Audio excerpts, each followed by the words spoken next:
Let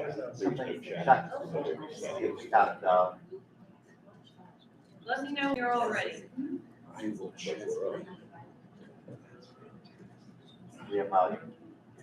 Are we? I think so. Yep. We're good. Now, keep in mind, this is for adults, not children, so. Okay. So we're back in order. It's 10:43 a.m. The first report that we have up to hear from is from the APRC committee. Ms. Carlos will be getting that report. APRC is a secret committee. If I tell you anything, I have to kill you, so I can't tell you anything. No, but basically, the APRC is going to be meeting in November to propose some policy manual changes for the function of the APRC. That's really the only thing that's going on. We're doing our regular job of approving things, and come May, we'll be electing a new APRC chair, because I only wanted to do it for 1 year, because that's the only one with experience. And now the rest of the committee is all old hands. So if anyone has any suggestions, if you even know what APRC does for our policy manual meeting, we would love to hear it. Dave, did you have anything to add with APRC? No, just wanted to say, like, all the copywriting's been really good, and we really appreciate the staff, and it's been fun to, see what's coming in front of our members. Just everyone's been doing a good job all Yeah, around. everyone's been prompt. Yeah. It's been a good committee. All right, fantastic. That's Any questions? Not that we'll give you any answers. Yeah, I can't give you any answers. It's a secret society. We have a handshake and everything. Okay, next report up is from the audit committee, Mr. Rich Bowen. Thank you. This will only take a few seconds. So we did have our first meeting. We elected Laura Hackenberg as chair. I am the LNC member on the committee, and Amity Pickerel is the other non-LNC member on the committee. And we are in place to have our regular CPA, Mark Fry, do the audit again for 2022, which will commence sometime in January. Robert, do you have anything to add? Nothing to add. Nothing to add. That takes care of my report. Yes, Ms. Harless. I'm sorry, it wasn't you. Are we sure we're live? Because I'm on YouTube and I don't show a video. This looks frozen. It's moving. Are you on the part two? No, I've only got one. There's part two up there, and it is moving and smoothing. It's working. Okay, for some reason, the app must be slow. Okay, thank you. Okay. Any other questions? All right, thank you. Okay. All right, our next report, awards committee does not have a report. Ballot access is up next. Candidate support is after that. Then convention oversight. So, oh, hello, the man, the myth, legends. We want to see your nails. What's that? Did you get a manicure? Yeah. The amount of times we need to get ready, I should have, right? That's what we said. We were about to move that you were going to have to answer every complaint in photo.lp.org. Seconded. Yeah, I think who's here, Mr. Guerrero, does that now. I told him I was very sorry, my condolences, when he told me he takes care of that in All right, guys, so I attempted to upload this to OneNote. I don't know if it actually made it there. Did it? Yeah, it's up there. Perfect, all right. Yeah, no, you did it right. But I'll talk to you about your other question. Okay. All right, so you guys are able to access it, that's good. So this ballot access committee report was compiled mainly by Ken and myself, and then ran by the committee with some edits that they suggested, and then also our chair, Ms. McCardle, submitted an addendum from three fellas down in the southeast. So, let's see here, scroll down. So, Rhode Island was successful in challenging their denial of ballot access. So we had Elijah Gizzarelli running for governor of Rhode Island. Unfortunately, as everybody's probably aware at this point, the New York ballot access drive was unsuccessful. and Larry Sharp is currently running as a write-in. States without access at this time are Alaska, Kentucky, Iowa, Ohio, Massachusetts, Minnesota, New Hampshire, New Jersey, New Mexico, New York, North Dakota, Pennsylvania, Rhode Island, Tennessee, Virginia, and Washington. So New Mexico technically has ballot access, but it's unclear whether or not we're going to be able to retain it or if it's going to follow the group that has decided to splinter off from us. California, Alaska, and Washington have top X systems. So in order to be on the general election as a libertarian in those states, we would have to finish at the top of the primary ballot in those particular states. So it's unfortunate, but we can get on as independents there, and we'll talk about that here in a little bit. So this report is essentially preliminary to the results of the midterms. I expect a decent amount of things to change between now and then based on election results, whether or not we retain in certain states. So, without further ado, get into the meat of the report. So, Mr. Dan, yes, sir. Yes, on ma'am. chat, people are, yes, I'm feeling very masculine. They are asking if you could project. Sure. Have a mic. I can try. So the bottom line is with ballot access, we're going to need a stronger volunteer support than we have had. Signatures are more expensive than ever. And we actually have conservatively estimated the price per signature. Right now, the prices, what we have on this report, we have it as $5 per raw signature, which would come out to about $7.50 per valid signature.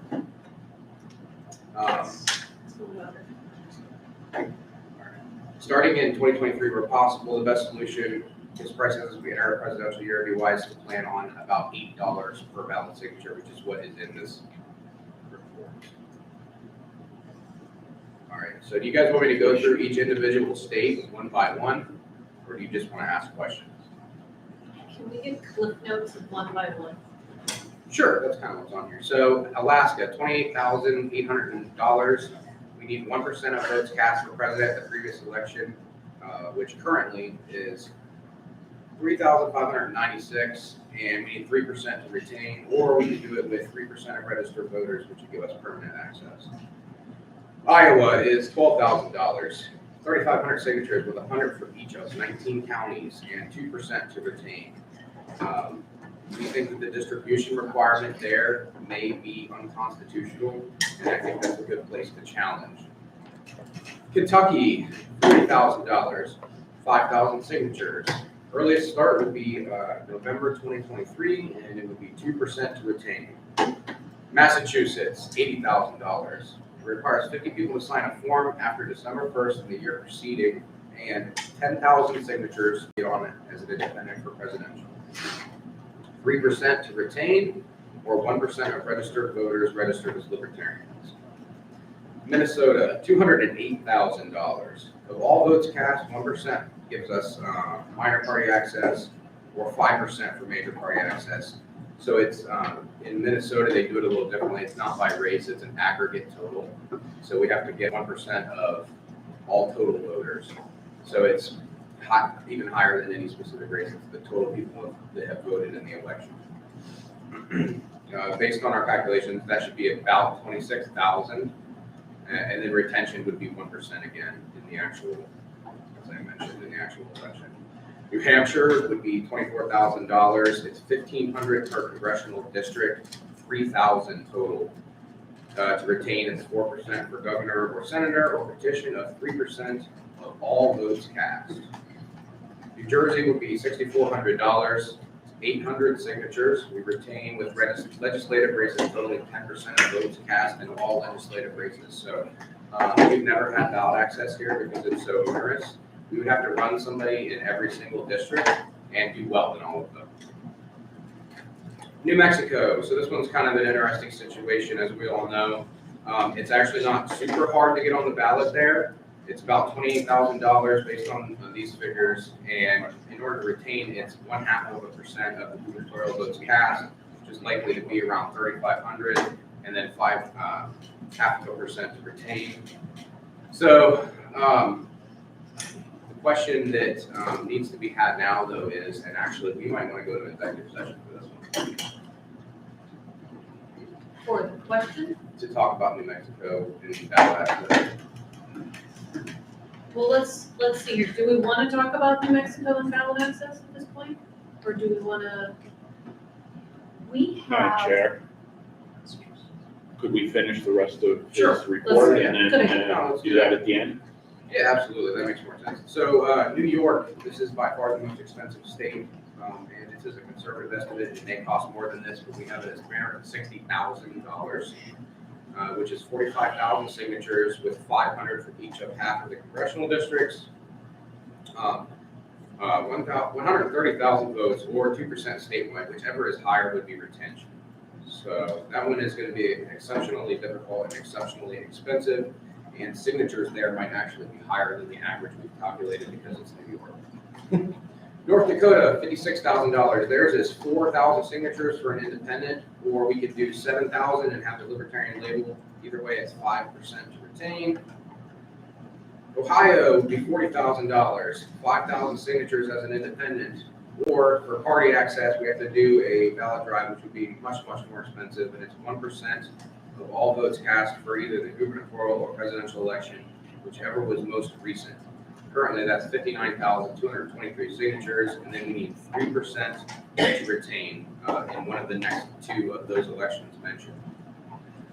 Pennsylvania is $40,000. It's 5,000 signatures with the retention of 2% of votes cast for the winning candidate. So it's not 2% of all votes cast, it's 2% of the share of votes that the winning candidate got. And we also have to get 10 plus counties. We have to get it in 10 plus counties, and then we have to also get 2% in the statewide. So it's broken down, and you can't just get all your votes from one metro area. Rhode Island is $8,000. It's 1,000 signatures, and it's 5% for governor to retain. Tennessee is $2,200. It's 275 signatures as an independent. Party ballot access follows the presidential and gubernatorial. It's based on a percentage of those. 5% for retention if we do get on as a party. Virginia is $20,000 statewide, 2,500 with 200 from each of the 11 congressional districts, and then it's 10% retention. Washington is 8,000. It's 1,000 ballot signatures. 5% would get us major party status. They don't do minor parties in Washington, but as I mentioned, they also have a top 2 primary system. So even to get in as a libertarian, we would have to finish 1 or 2 in the primary. Then we added 10% for incidentals and overruns because petition drives never go exactly according to plan. And that total cost would be $96,140, which brings us to our total, which would be just a hair over $1 million. It would be $1,057,540 by our calculations if we want to put our president on all 50 ballots plus DC as of today. say that number again. $1,057,540. All right. So how do we feel about discussing New Mexico in detail? Point of order. It should be quick, but I just don't know if we should. I would prefer to have that discussion during the budget discussion Okay. tomorrow if possible, because that's when we'll be talking about money anyway. It's more so strategy than money, but it doesn't Yeah. really matter, as long as we talk about it. But the other ones will be, Yeah. Ms. Harless? I actually have an item that's going to need to be an executive session about New Mexico later today about the unauthorized use of our trademark. I think since we're going into executive session for that, it's already related to New Mexico, that we should just do it all at that time. I'm fine with that. Does that work for you? Okay. Any, Mr. Hagopian? yes. just 2 quick questions here, Dustin. The $1 million in all these states that you've laid out, there are states that aren't on there that may pop on there if we don't perform, and then vice versa. Are there any states on there that would fall off if we performed, or are these ones we don't have an Rhode option? Island, I think, is one. Okay. more so it's gonna be the first thing you described. Okay, so- States are gonna be added. So just to be clear for everybody on the committee, this $1 million is essentially the minimum, and it may go up from there. That's what I wanted to make sure everybody understood. And then the second thing is this $1 million does not include any dollars from the state parties or any outside fundraising. That's Meaning- correct, this is just the cost of the total drives. Just to throw it out there, meaning if we match and blah, blah, blah, like the state's put in half, if we do half, our part is less. Okay, we're gonna go to Ms. Harlos and then Rich. I have two questions. The first one is, does that include if they run as an independent? This is all for independent. Okay, gotcha. If we were doing a party, it would be much, Okay. unfortunately. Second question, it's more of a clarification because, there'll be chatter. What's the cause of this, or is it just something that's the nature of being a third party? I guess what I'm trying to say, while being very politic about it, is there something to blame for this, or is it Sure. just the nature of being a third party? I won't be nice about it, state legislators are orange. Okay, so what I'm trying to get at is, it's not the past LNC, it's not No, this LNC, it's the nature of the beast that we're That fighting. is correct, it's the two-party system. Mr. Bowen, and then Thank you, Madam Chair. Just wanted to mention to everyone, I am actually a voting member of the Ballot Access Committee, and I apologize in advance. I did not know we were reconstituting the Ballot Access Committee, so I did not get a application in to continue to be on the committee. However, I would like to serve. Wanted to let everyone know that, and also find out from the secretary what I need to do to make it right. Got it. Thank you. Okay, I have a question. Has anyone on the Ballot Access Committee considered lobbying and legislation when all of these potential scenarios have been taken into consideration? Yes, so when available, we should always be doing both of those things. And also court challenges. The real issue is that we've tested it a lot more in a lot of these places, especially in the Sixth Circuit, which is where I live and where Tennessee is, which are two of the worst states. The court has found time and time again that these are constitutional, whether or not they actually are. Got it. But there are always ways that we can look to challenge specifically, I think it's with Iowa and the county requirement. Unfortunately, there is precedent that says that the court is supposed to, when challenged, they're supposed to prove that it's not onerous. And instead, Right. it's been flipped, and we have to prove that it is. Right. So when we find things like those county requirements, that's a good place for us to at least begin. County level? Yeah, or Okay. just silly little things like that in general. Some folks think that congressional district requirements are unconstitutional. I don't necessarily disagree with the courts do. Right. So it's unfortunate, but 3%, which is what it is to retain in Ohio, has been found constitutional. I know that there are some folks in Tennessee that there's technically a ballot access bill right now, and that's a part of the addendum down here that these other three folks put together. So, I would say at this point, lobbying is going to be more successful than lawsuits. Yep. But we have to try everything. Okay, so to fill everyone else in, I have had 2 meetings now with staffers for GOP, I believe they're state assemblymen in the state of New York, to discuss a bill in New York to get us ballot access. And we've been making positive progress. So it's not even in committee yet, but we've been discussing it and they're very supportive of helping us. So let's not give up hope on you. I apologize, last comment here, but it's important for tomorrow. Do you have an idea on those states, which ones where the funding would start in 2023 versus 2024? And if not, let's just get together offline. I can get work on it, so I can get it before the budget meeting. The plan was to make this an even longer report. Yeah. After the elections, when we know for sure where we need to be. Perfect, thank you. Ms. Harless?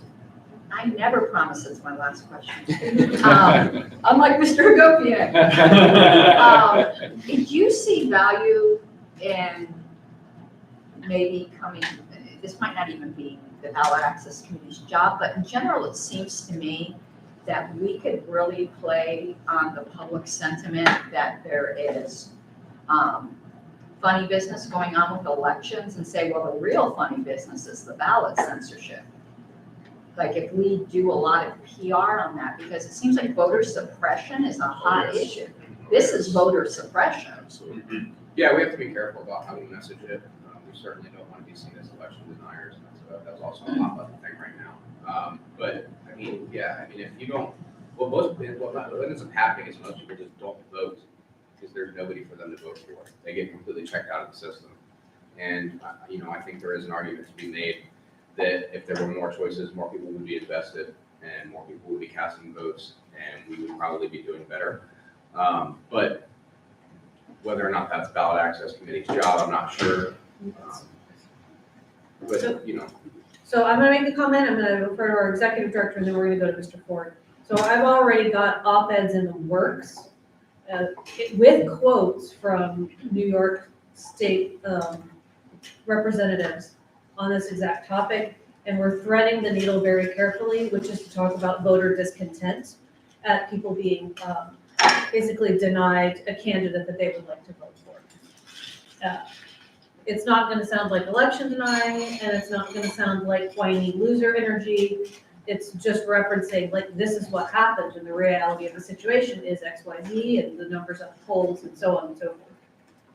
Yeah, absolutely. I think as Mr. Manna well says over here, that we want to use every tool at our disposal to attack this. That includes lobbying, legislative signatures, but also includes, public sentiment. So I'm excited to work with the comms team on the way that we can find the right way to do the message, but it's one of our cheapest and most ROI effective tools that we can use here. So looking forward to figuring out how we do that. Ford. So hi, everyone. Statist airline crack. That's what I'm gonna say. The term, to Karen Ann's comments, voter suppression, that term is an incredibly powerful tool, particularly in blue states. As part of my report tomorrow, we've dipped our toe in the water in Region 8 about having a contest where we politely approach a politician. I think, Madam Chair, I may have shown you the example. We politely approach a politician, particularly Democrats in a blue state, and we congratulate them on promoting voter access. But at the same time, we compare that to if in fact, and you can even joke about Soviet workers' paradise back in the day, the Brezhnev days, where if you could only vote for one choice, isn't that effectively voter suppression? And when you use liberal words in context with liberals, it can be really damning, because in this video that I'll show you tomorrow, the state senator in Rhode Island actually agreed that all states, all parties. The other issue is, and keep this in the back of your mind to plant the seed, when I pose the question, I just don't pose it on behalf of libertarians. Obviously, I agree with that. People know where I live, that I'm a libertarian. But I also mentioned Green Party, working family parties, and other parties, so that it's actually more of a moral question than a direct political question. And as a result, it's harder for them to escape the snare, if you will, the trap of looking like they're supporting voter suppression. So Karen Ann, you're spot on, and I think that's a great tool for people in the grassroots to just put their politicians on the record. Okay, now we've got Mr. Bowen and then Mr. Tunievich. Yeah, thank you. Just a quick mention, and this probably goes without saying. I think we all know it, but it probably bears repeating. This is a great fundraising opportunity too. People love to give to a specific cause. And as you can see what kind of numbers we're looking at here in the next year or two, we really need to get the fundraising arm really generating on this particular issue. I think we can raise a lot of money. I agree. Thank you. I think that we need some really polished candidates. So I would ask our state affiliates to really work with candidates to train them up so that when we put them up front and say we're fundraising for ballot access, it's to get this awesome person on the ballot. We got it. Otherwise, it's really challenging. When we just have paper candidates and we want to fundraise for it, it does not have the same kind of teeth. We really need to look professional in this series. Mr. Tunievich? Thank you. Yeah, certainly 50 state ballot access, I think, is a huge rallying cry for fundraising. But Dustin, I was going to just ask relative to your earlier comment about state legislators being, raising the barriers So if you know, since our, prior presidential election cycle, is there a couple of states in particular that have raised the requirements significantly? I believe Iowa is one of them. It went up to 3,500. That was looking to believe it went up to 3,500. Yeah. So Iowa changed. It was lower. Now it's 3,500 to get on as an independent. So that's one of them for sure. New York, as we all know, has gotten much, much worse. Not only did the amount increase, but the time to collect them decreased. Aside from that, off the top of my head, I'm not sure. Some things may have changed in states that we already have ballot access in, and I haven't dove too deep into that yet. But it should be a part of the next report. As far as I know, those are the two that stand out. I don't know any others that have changed. There was a question over whether or not what was originally in the report from Minnesota is correct. I looked up the statute. Everything I read seems to suggest that what I have written here is right. If somebody finds out definitively that I'm wrong, please let me know. There was some discussion between the committee of whether or not it was 1% or 5%. The statute says 1% is minor, 5% is major. The discussion was, does minor party give us ballot access? It seems like it does based on the way the statute reads. But again, if somebody can point out where I'm wrong, please do. Thank you very much. Oh, yes. I do have one quick thing. So on the note of marketing this, so we won our ballot access lawsuit in Arkansas, so we can't lobby because they won't allow it. They don't want us to clutter the ballot, so we have to do lawsuits, and we did win. So that's awesome. However, also we have the biggest marketing point for us, which is something that we didn't plan to happen, is we had someone do a documentary on ballot access in Arkansas. And it has been like circulating in the news like crazy, and he's willing to do work with Ballot Access News to like explore other states. And so I feel like that would work very effectively in anyone state who's interested, because we are like, I think Arkansas is the least politically motivated state, and they were impressed by this. So I would put, if I can link him up with you guys, I would put that contact in your back pocket because he really likes ballot access. So. Sure, that sounds like a plan. Please let us know. Okay, any other questions? Okay, if not, then that concludes the Ballot Access Committee report. Thank you very much, Mr. Nana.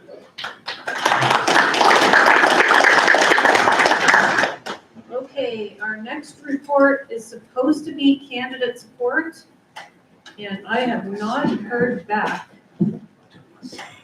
Oh, just kidding. Just heard right now, Mr. TJ Kosen. Okay, so I would like to make a phone call. What is the best way to go about getting Mr. Kosen? Dial 9, press the button to turn that on, and then dial 9, first area code phone number.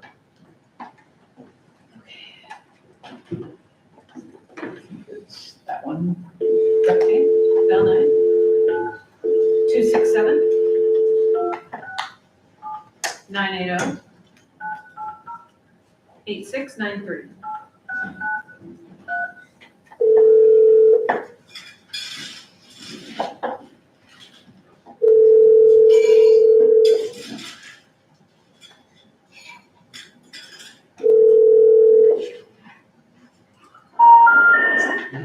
Well, that didn't work. Is connected or is no longer in service. If you feel you have reached this recording error, It's right here. Let's try 1 first.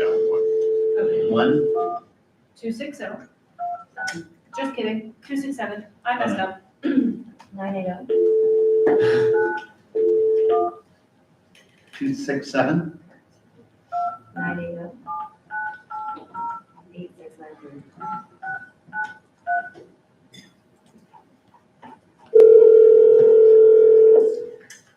Bunch of YouTubers.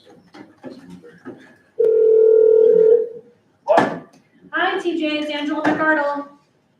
Hey, Angela, how are you? I'm doing great. So I'm sorry to put you on the spot. We have called you from the LNC meeting, and we're wondering if you can pull up the candidate support committee report and give us a brief rundown. Yeah. Yep, take your time.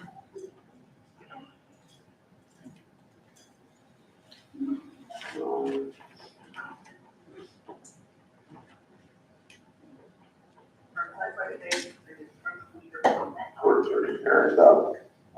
don't know. Have to get this done. I think this is my. Okay, so committee was established in August of 2022, held its first meeting on August 23, 2022. The first meeting, we held votes for committee roles and elected a chair, vice chair, and secretary, discussed their objectives moving forward. In quarter three, we established our protocols for leveraging cloud storage for assets, group chat for ongoing communication, agendas, and management templates, voting on specific items, and maintaining quarterly meetings. Actual steps in quarter three, we established a database of candidates with contact info, clarified processes of submission to helpdesk.lc.org, Active House, and the run for office at lc.org. Reviewed candidate workbook, established contact with Kara Schultz, and received the briefing of candidate wiki and help desk. Given insight on how we can assist to make the system more robust for candidates. We received recommendations on specific items to assist Kara Schultz and candidates support ongoing. Created an intake form for candidates requesting support, requested by LC National Chair Angela McCardle. Develop specific criteria for identifying levels of support, financial, social media, email, etc.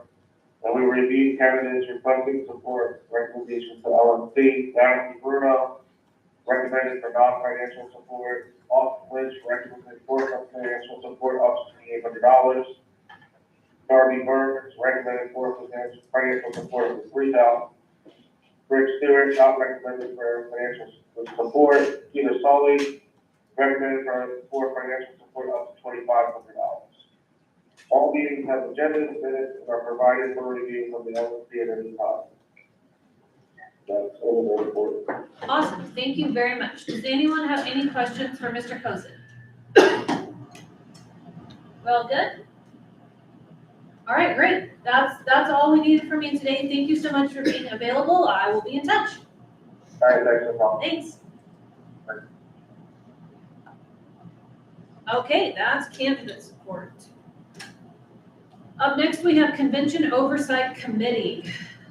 Mr. Richbone. Thank you. Yes, the convention committee met for the first time a week ago Wednesday. We are planning to meet every other Wednesday for the time being until we get closer to the 2024 convention. Obviously, we are tasked with running and putting on the 2024 convention in Washington, D.C., and this current committee will also be tasked with finding a location for the 2026 convention. The first meeting we had was not really an official meeting, and we did not take minutes. We did not have an agenda. It was really get to know, kind of a brainstorming session that will, we'll start regular meetings with agendas and all at the next meeting. And one of the things we did discuss that we would like to get the input of some of the regional reps, if they are interested in having a location that they feel would be a good place to have the 2026 convention. Maybe some of your state chairs might be interested in being the host state or the host region for 2026. We would be happy to hear from you. For the moment, that is everything.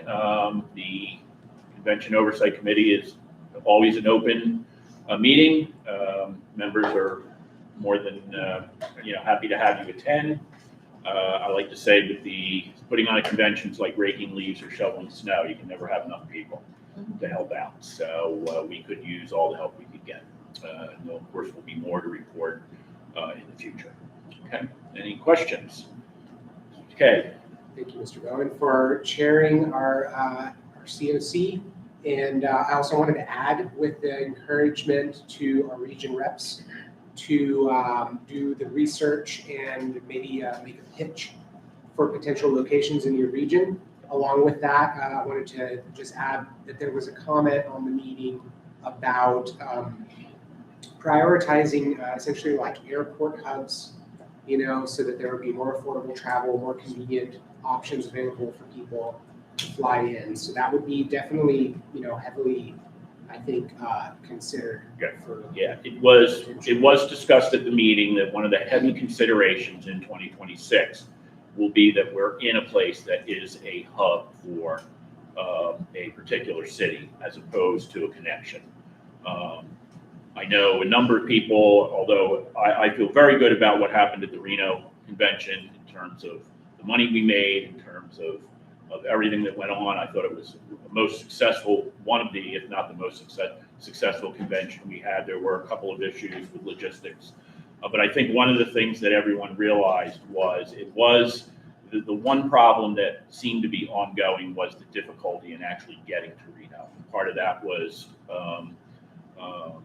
issues, current issues with airlines, maybe not necessarily long-term issues, but it did expose what I consider to be a weakness in using an area that is connecting airport and not necessarily a hub. I think it would be, it wouldn't maybe be the only factor, or we wouldn't deny it just because of that, but I get the feeling that when we start looking in the future that it is going to be one of the things we take into account. It's so much easier to be near a hub, and that way there are less connections and obviously easier ways to get there.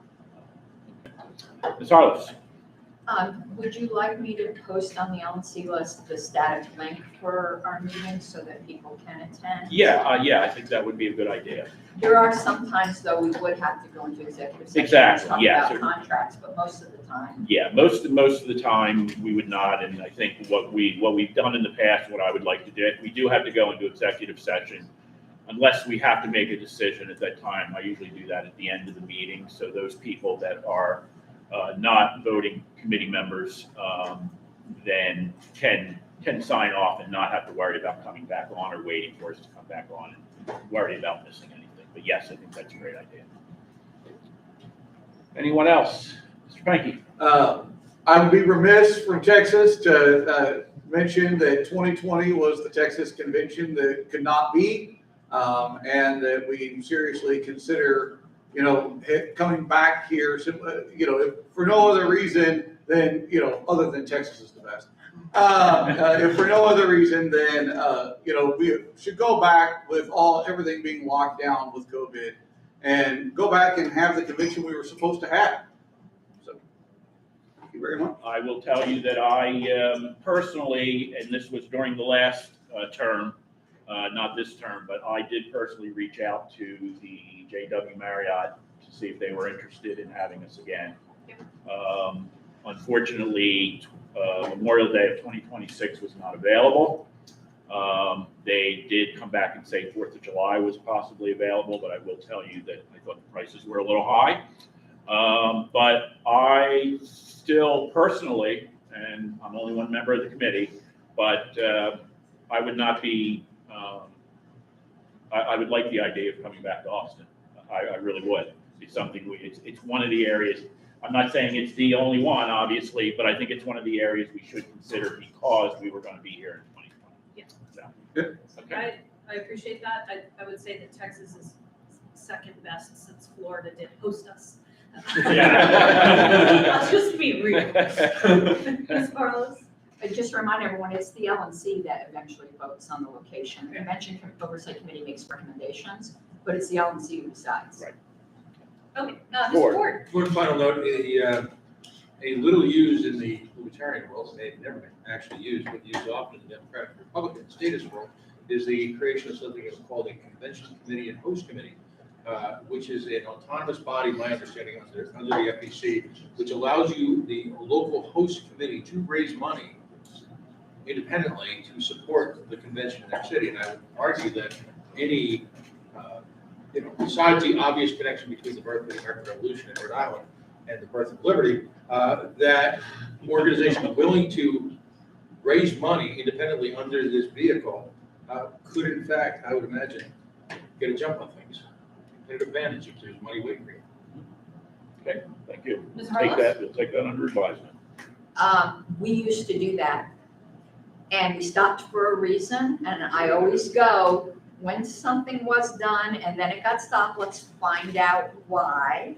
Alicia Matson, I think, is probably the person who knows more about that than anybody. And I know Rich is gonna be getting in touch with Alicia for some other things. But I think 2008, Colorado was the host committee. That's the only reason I know that, because Betty Rose Ryan was fantastic at that.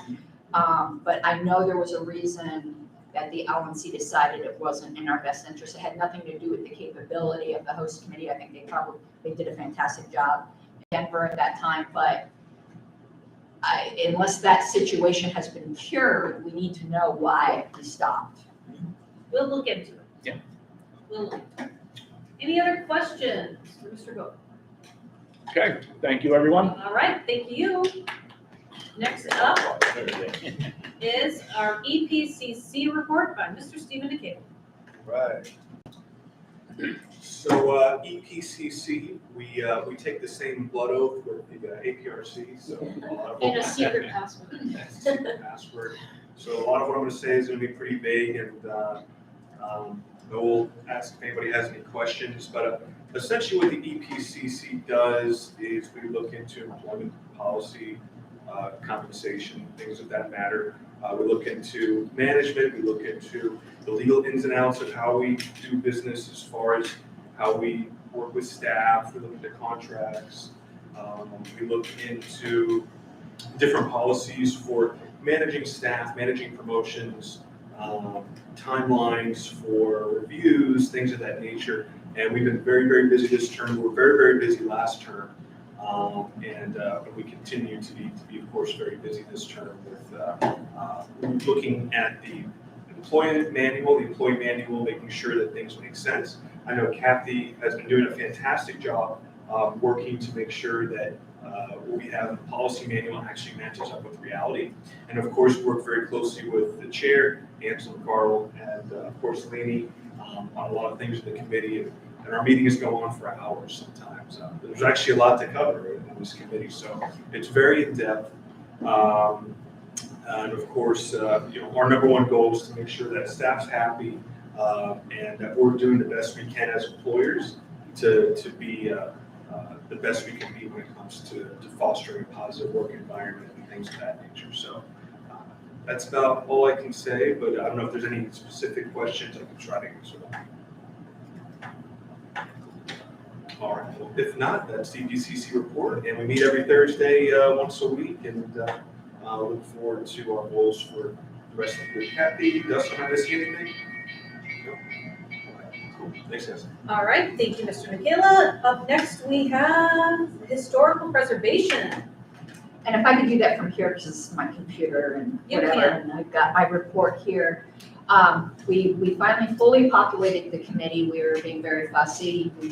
It's a very much a working committee, and we did add 2 new members.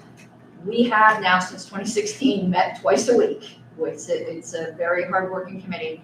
I always do encourage everyone here to get familiar with Ballotpedia and encourage your states. We're going to be sending out a letter to the state chairs, encouraging them to make use of Ballotpedia, because what Colorado has done has been very successful. With changing boards, they all decide they want to change the website, they want to change the host, and they don't want to transfer over all the past minutes. So then it turns out that the websites only have the most current things. Put all your minutes on Ballotpedia, and then you never have to move them or worry about them again. So what Colorado does for board minutes, it just links to its Ballotpedia page. And they're like, if somebody else is going to pay to host it, why not? So we're going to be sending a letter out to state chairs, encouraging them to do that, especially encourage regionals. Please make sure your states are up to date. We got, leading up to convention, 400 page hits a day, which is more, we normally get 100. So, and it was mostly looking at candidates. So candidates, we're not like Wikipedia. You don't get your soul crushed by them telling you you're not notable. Everybody's notable on Ballotpedia. You can make the fanciest page you want. We have a really good page rank, and media does look at Ballotpedia. The fact that candidates are not using it is an unused free resource that they have. Also, I just wanted to show you something cool, because I think it's cool. We continually haunt eBay, but we just found this. Apparently this was a giveaway at the Vegas convention, completely unopened, that one of our committee members purchased. No party money was spent on this. We have a poker fan that's on the committee. But so now we have this in our collection, which I don't know if anyone remembers it, but I think that is super, super cool. But here on the general statistics, as you can see, we've got now nearly 8,000 document images up. That is preserving our history, and nearly 5,600 articles. But I'll be willing to teach anyone if you want to know how to use it, but it's the exact same software as Wikipedia. If you know how to use Wikipedia editing, you can edit LPedia. We definitely need more active editors, and I'd be happy to take any questions. I found a box of stuff from the 90s or early Yes. 2000s when I was moving. Yes, How do I get that to the committee and where do I send it? you send it to me, my house, Okay, and I get it down to the storage. But Sounds the good. answer is when somebody finds, yes, that's the answer always. excellent. Okay, you can expect that. Any other questions for historical preservation? Check. Nothing, all right. Next up, we have Information Services. They have not submitted a report yet. The committee has been populated, and Liz Del Signore is the interim chair, but they're gonna need to vote on creating a chair. And I think that report will probably serve us best after we hear from staff reports and so on and so forth tomorrow, and hearing about Razor's Edge migration. Okay, so we have report of chair special committees. Now, let's sort of take a look at our agenda and where we're at in our day. Because this policy manual review could take up to 1 hour. How do the three of you feel about that? It's in discrete bunches, so even though that's a cumulative time, there's multiple motions, so Okay. there's easy break We can points. stop. You can start and stop with these? Okay, so why don't we go ahead and jump into that if you're ready, One second. okay? Fine, thank you. Yes. Didn't see it on the agenda. Is there an affiliate support committee presentation? Everything got moved around. It's But tomorrow. yes. Affiliate split chair. Look in the OneNote at adopted agenda, which is very different than what was originally placed because of all of the travel stuff. I understand. Thank you. So I guess we'll probably end up splitting this. The first motion of the group, since it's relating to meetings, I'll make that. If you go to new business with previous notice, it says policy manual motion number 1. And I said this on the list, the highlighted sections are just where I'm removing hard returns, because we're trying to make this shorter any way possible, and removing a few hard returns can help save a page. We're doing that. So everything in the motion that's highlighted, that's just formatting, removing the hard returns. But everything else that is, red strike is things we wish to remove. And I'm seeing if there's anything that we're adding in this. Yeah, and there's something. Where electronic mail ballots is in blue, that's just moving it from one section to another. In a more logical section, it seemed to be disconnected. So you'll see that electronic mail ballot is removed from section 1.04 and is put with the rest of the meeting things. Because under Roberts, believe it or not, our electric mail ballots, it's considered a meeting. It's considered its own, it's a weird thing. But the things that we're removing in executive session, there's this weird thing about some things you can take minutes on, some things you can't record. I can tell you the urban legend in the party, as we found out, is that you can never record and never take minutes. That's not actually what our policy manual says, but that's been our practice. And we seem to have done just fine with that practice, so we want to just strike all that and do it the way we've been doing it, is you don't take recordings and you don't take minutes in executive session. And the majority of a committee members voting required for passage to go into executive session, that's already in Roberts. There's no reason to have that spelled out in the policy manual. It would already be the rule. And where it says open meetings, it says participation is not permitted. This is for gallery members except by a majority vote of the committee. Again, I think this is one of those ghosts of controversies past. The Roberts rule is 2/3. If we do strike this, it will require 2/3. I have a feeling in the past, there must have been a lot of silencing. We very rarely have denied a gallery member unless we think they're abusing the privilege, in which case I think it should be 2/3. These special rules, we pile them upon each other. So I probably shouldn't have spoke to it before. I said, well, it came out of committee, so it's already seconded. So that's the motion on the table to make these changes on meeting related.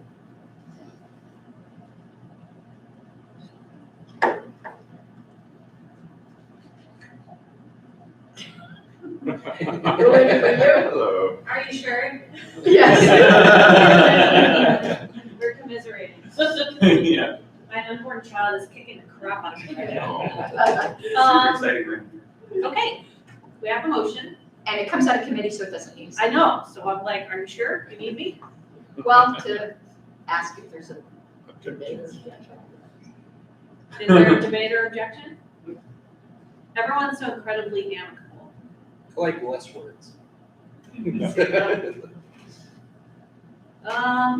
Okay, well, there's no objection at all. I think we probably still need to go to a vote on If there's no objection, we don't need. it. Are you sure? You're comfortable Yeah, if with there's that? no objection, there doesn't need to be a Okay. roll call vote. All right, first motion, it's adopted.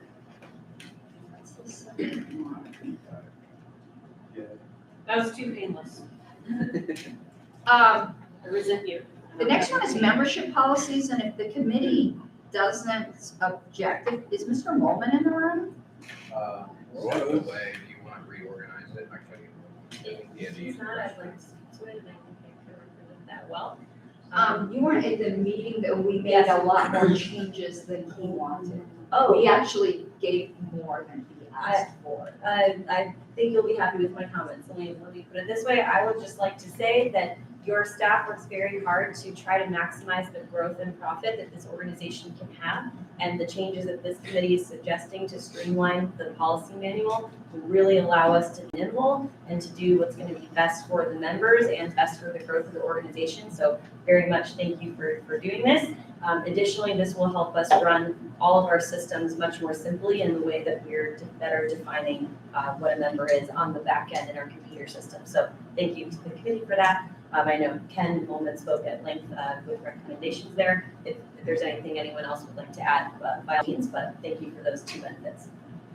I think one of the things that Ken contributed was that the current structure was kind of labor intensive for the staff in terms of a difference between 12 months and 365 days, which I won't bore you, but it made a big difference in terms of being able to automate something versus not.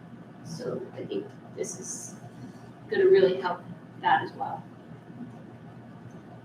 And the only other thing I'd like to say is taking things out of the policy manual doesn't mean they don't exist anymore. It just means they probably don't belong in the policy manual.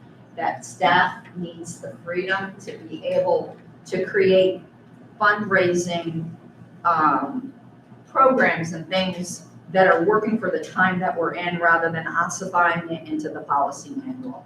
And this whole thing, everyone's eyes glazed over when they read it anyway. So Ken just wanted some tweaks and we looked at it and said, why don't we just use the whole part?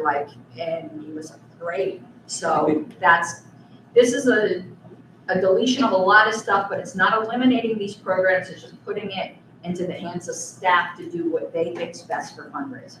Not only staff, the LNC and the Convention Oversight Committee also have the discretion to create, benefits such as a particular fundraising initiative where, like, when I first joined, it was a T-shirt or whatever, but so Incentives. it's incentives that we have the flexibility now to do this. From a treasurer perspective, I'll just say this is a really smart idea. So, we should do it. And I think there's an error in here. Like, did we change that to 365 days under life member? We did. I made a mistake. I struck out 12 month and put 12 month back in, which makes no sense. It was the change actually is to change it to 365 days because it's easier in the CRM. And 12 month is kind of vague. Does part of a month count as a whole month? It's the whole Jesus in the tomb thing. So we made it specific days. What did you say about my Lord and Savior? Well, was it 3 full days? Was it part of day? So that's why. Christanon? Yeah. To amend this. Okay. I think we could just say that was a Scrivener's error and that was going to be 365 days, not. Okay. Any questions about this proposal? Yes.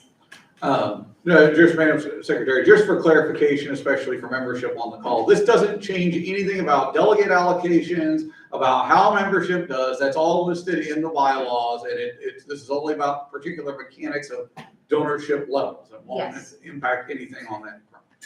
Yes. And most people don't know life members aren't established in the bylaws. I didn't know that. It just says the LNC can create life members.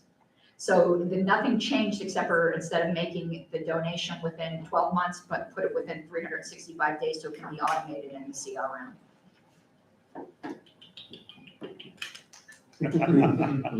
Okay, any other questions? And thank you, staff, for also working on membership updates. That's gonna help us a lot. Okay, any objections to this proposal? Going once, going twice? Okay, hearing no objections, that one is adopted. Let's just keep rolling. Yeah. Okay, I'm gonna talk on this one. There's a bunch of footnotes. There's like 3 pages worth of footnotes in the policy manual. And they are fantastic footnotes written by Alicia Matson. I agree with every single one of them, but they belong in a parliamentary education manual, not in our policy manual, because most of the footnotes are, in the absence of this rule, Roberts says, well, what does it matter? We have the rule, and most people here don't care. I learned a lot of parliamentary procedure through it, but that's not what our policy manual for. It added multiple unnecessary pages. There were 2 or 3 footnotes that we thought should be retained, such as this first one where you see in blue, but instead of putting it as a footnote, we just put it into the text. There were a couple Roberts references, like why there's a difference between special rules of order and standing rules, and we just moved it from a footnote into the text and needed the rest of the footnotes, and it will delete about 3 pages from our policy manual. No content has changed, just lessons in Robert's Rules of Order are no longer in our policy manual. Mr. Nam. So I just have a more general question, not specific to this issue. How many pages have we deleted from the policy manual so far?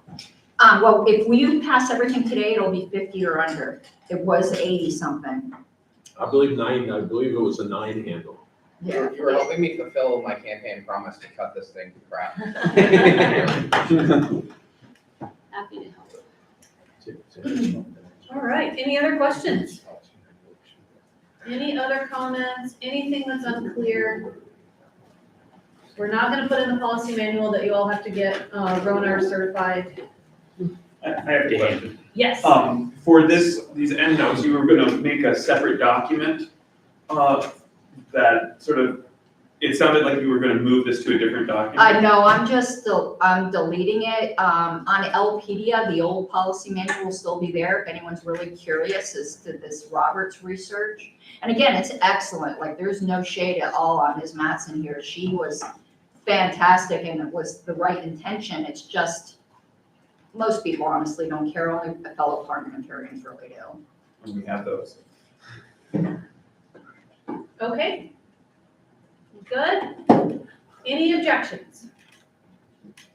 which one is, this is? This is number 3. Okay. All right, hearing no objections, policy manual amendment number 3 is adopted. Thank you. This is you, Kathy. This is me. Okay, I put following. the first round of the revisions were to move sections out of the policy manual and into the employment manual with the goal of separating out everything related to staff going in the employment manual. Those have already been passed. However, we missed a section, and that is it up there? There's 2 of them. Yeah, there's Yeah. the screen in blue. Okay. Yeah, so this one section is entirely related to those awful words, hiring and termination, and it's all about process and things that the executive director needs to do, staff need to do, so that needs to go into the employment manual. Are we moving this to The blue was staff stuff that doesn't belong in the policy manual, but it was left at the discretion of the EPCC. The green's going as is, Right. and the blue was your discretion. Yes, so the EPCC will be taking that up in consultation with Leanie. That's going to be a big kind of project, the revision of the employment manual, adding in all the stuff that we've removed from the policy manual into that after the elections, and everybody gets a little bit of a breather. So that'll be a next step. So is everyone clear on that? Essentially, policy manuals, there's policy manual and employment manual, and right now it's all mixed up, which is kind of a hot mess and not really beneficial to staff, and it doesn't really help us either. It's just kind of confusing. Right, the second section that will go out of the policy manual into the employment manual is the financial matters section regarding executive director responsibilities. That's not in this motion. Is number 4, Is it? Okay, it didn't come up on mine, okay. section 3.0. Oh, yeah, there it is, sorry. 3.01, and then. Yeah, scroll all the way down, there's another green Oh, section. got it. 3.04.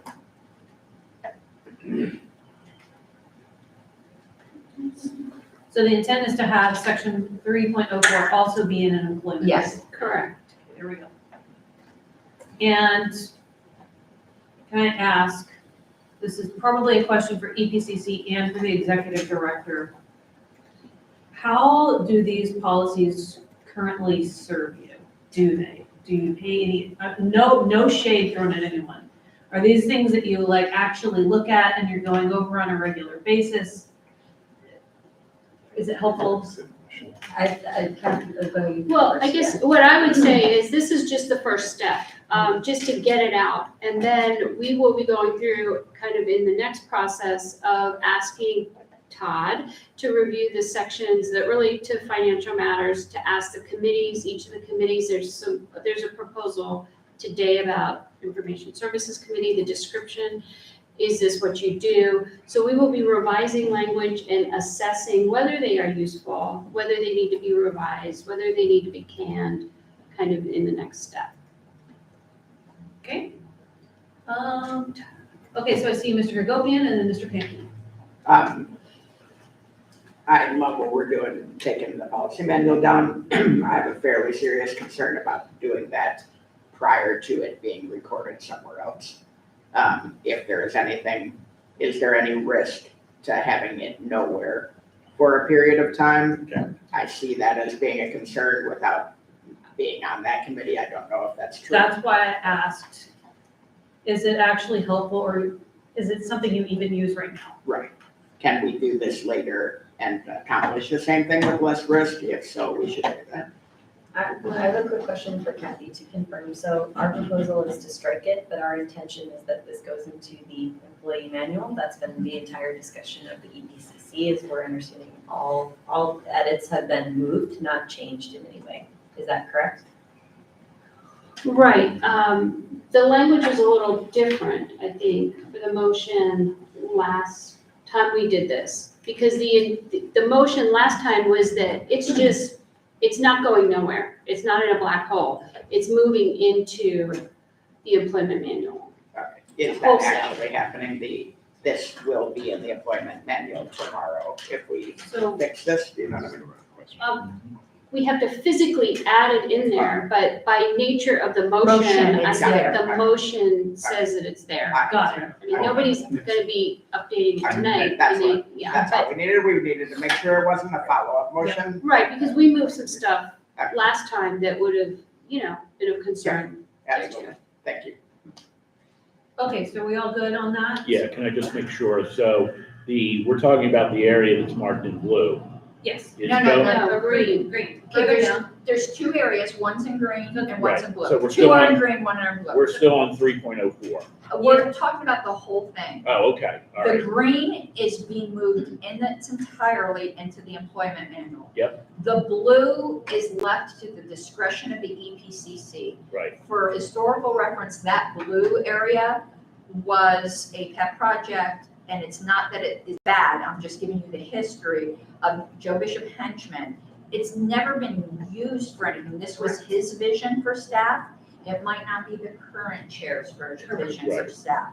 So the blue area may just go away. That's gonna be a conversation between EPCC. Or it could change, right? Right, But that's based on EPCC. But as of this motion, this is still being moved. This motion moves it into the employee manual, only to be discussed at a further time because that's my concern too, Yes. was I don't want it Yes. to disappear Correct. for a period of time and then be entered back. If it's moving now, I have no issue with that. yes. Donovan, did you have a question? Yeah, I'm just trying to get the similar clarity. So the effect of the motion that we have that will be proposed by the committee is to remove all of the language that's listed in number 4 and move it to the employment manual. That's what we're affecting.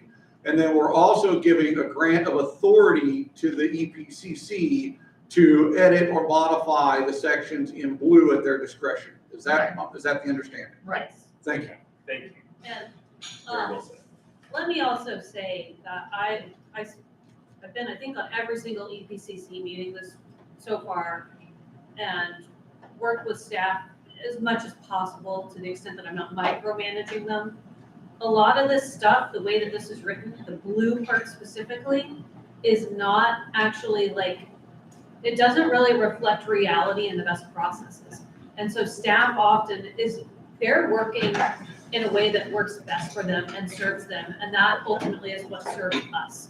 So if I were to be like, okay, well, who's in charge of member services? Are you filling orders and requests, answering questions, handling complaints, acknowledging and reviewing correspondence like that? It just doesn't work that way. So we are gonna hold on to it, but this is something that I think we need to take a lot more time and have staff actually be involved with it and report on what they do instead of me or Steve and Nikayla or whoever just being like, well, I think you should do this. Like, that's not a good policy. Yeah, it's part of an overall, more of a broader analysis that's kind of happening right I will say it's marked correctly. It's very general. Yeah. Okay, any other questions? I apologize, I can't see some of you over there, so I'm trying to poke my head up. Okay, any objections? We're on policy manual motion number 4. Okay. Oh, that was 4, yeah. So now we're on 5? If there's no objections, policy manual motion number 4 passes, and now we're on number 5.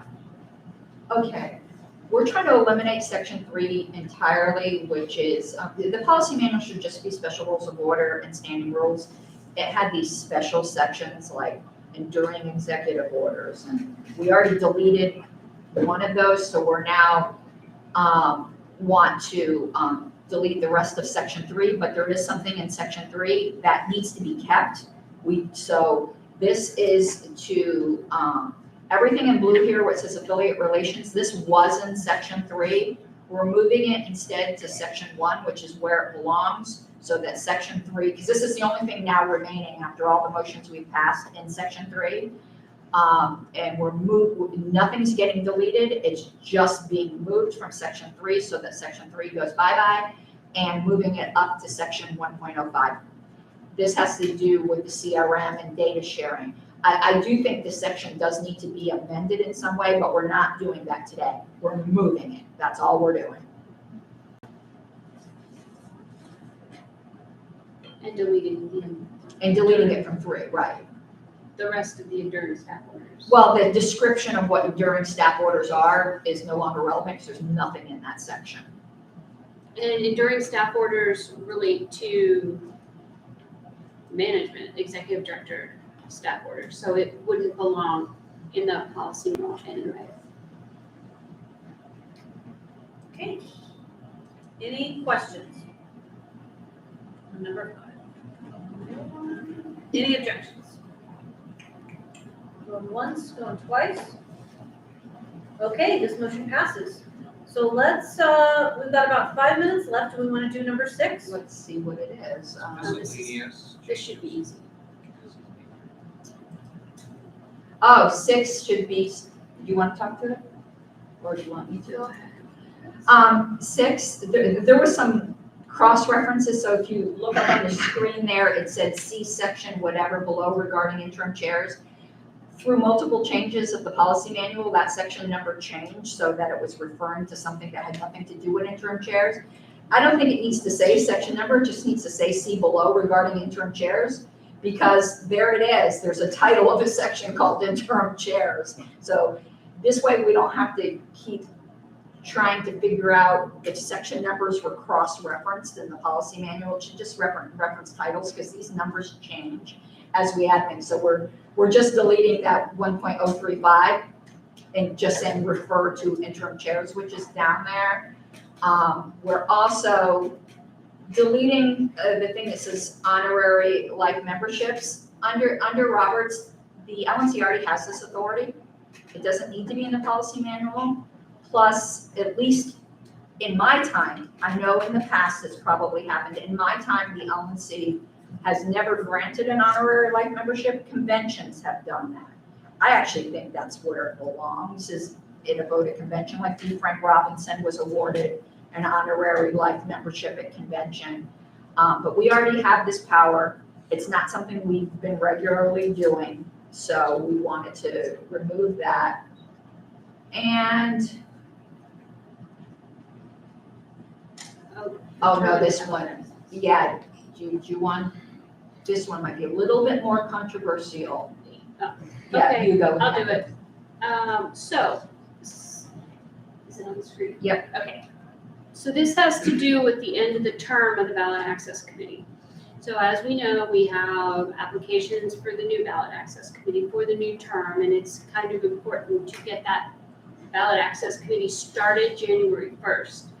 The way that this language reads is that the existing Ballot Access Committee, one of the 2 committees that didn't expire with the new LNC, would still be constituted until the second general LNC meeting following the completion of the election.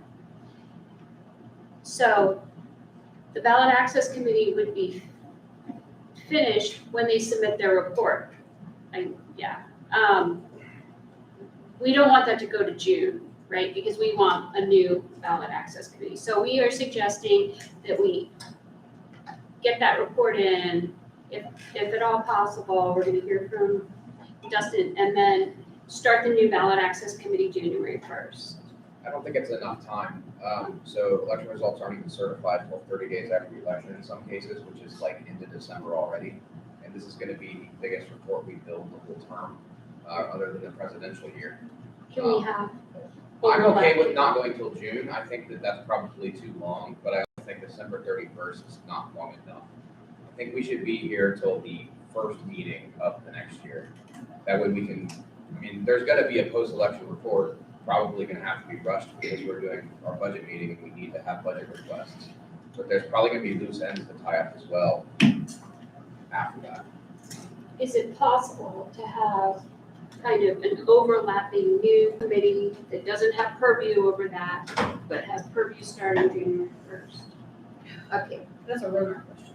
yeah, I think the LNC can pass a motion that grants the former committee limited existence for the purpose of completing a report while a new committee is starting work.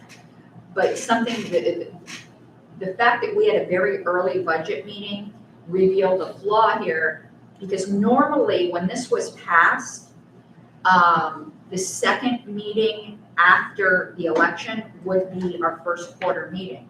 But we're having our meeting before the election. The second meeting after the election right now is September, August. Like, this report isn't due for a long time. Right. So, sorry. Okay. This is gonna be complex. It's 12 o'clock, and I feel like we need to have some chats about it. How do we want to handle this? Because I don't think we should ram this through one way or the other in the next 5 minutes. Madam Chair, I would then motion that we break for lunch and pick up this discussion after lunch. I have a couple of things I'd like to say about it. Okay. Are you comfortable with that? I thought Mr. Kraus said he wanted us to break for lunch at 12:15. I'll check and see where they're at. Oh, okay. With Mr. Nana, was there a date you were more comfortable Well, with? can I go with it first? Okay. Okay.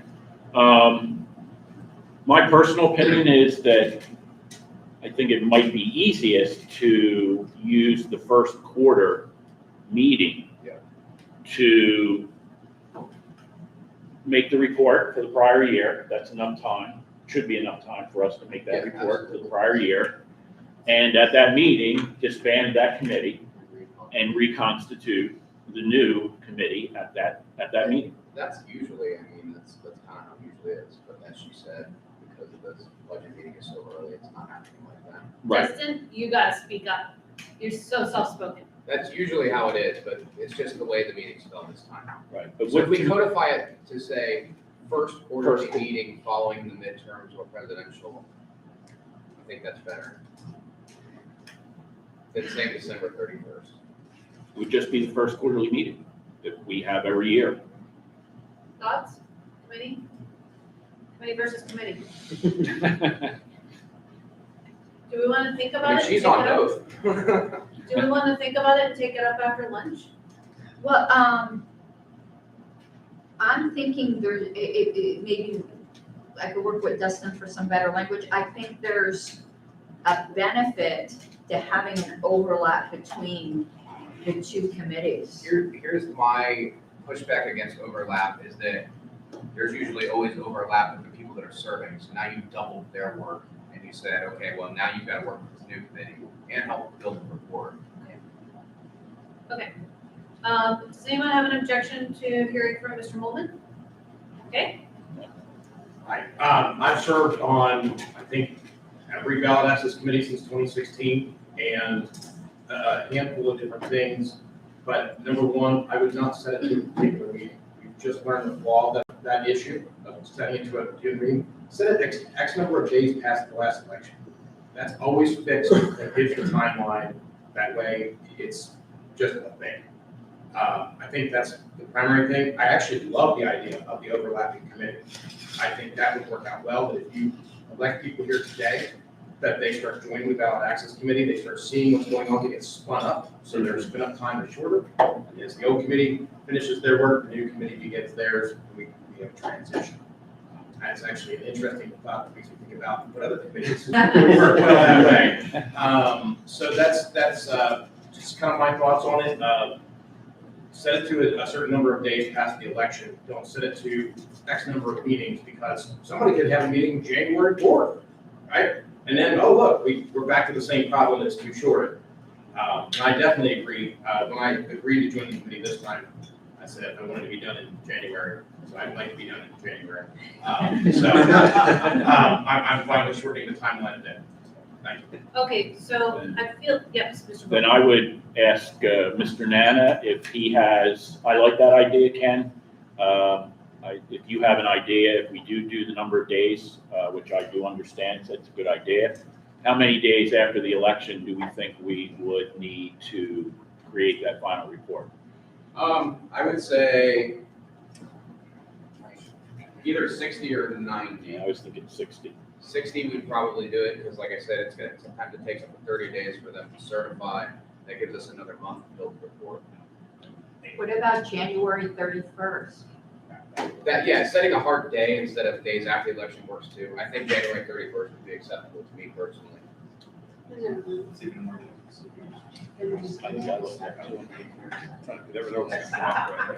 Okay, so how are we feeling? We've got a couple of different proposals here. It sounds like January 31st is something that people can live with. We've got a discussion of overlapping committees. We've got a discussion still on setting it to the next meeting date. I don't know if we're 100% in alignment, but I feel like we're getting there.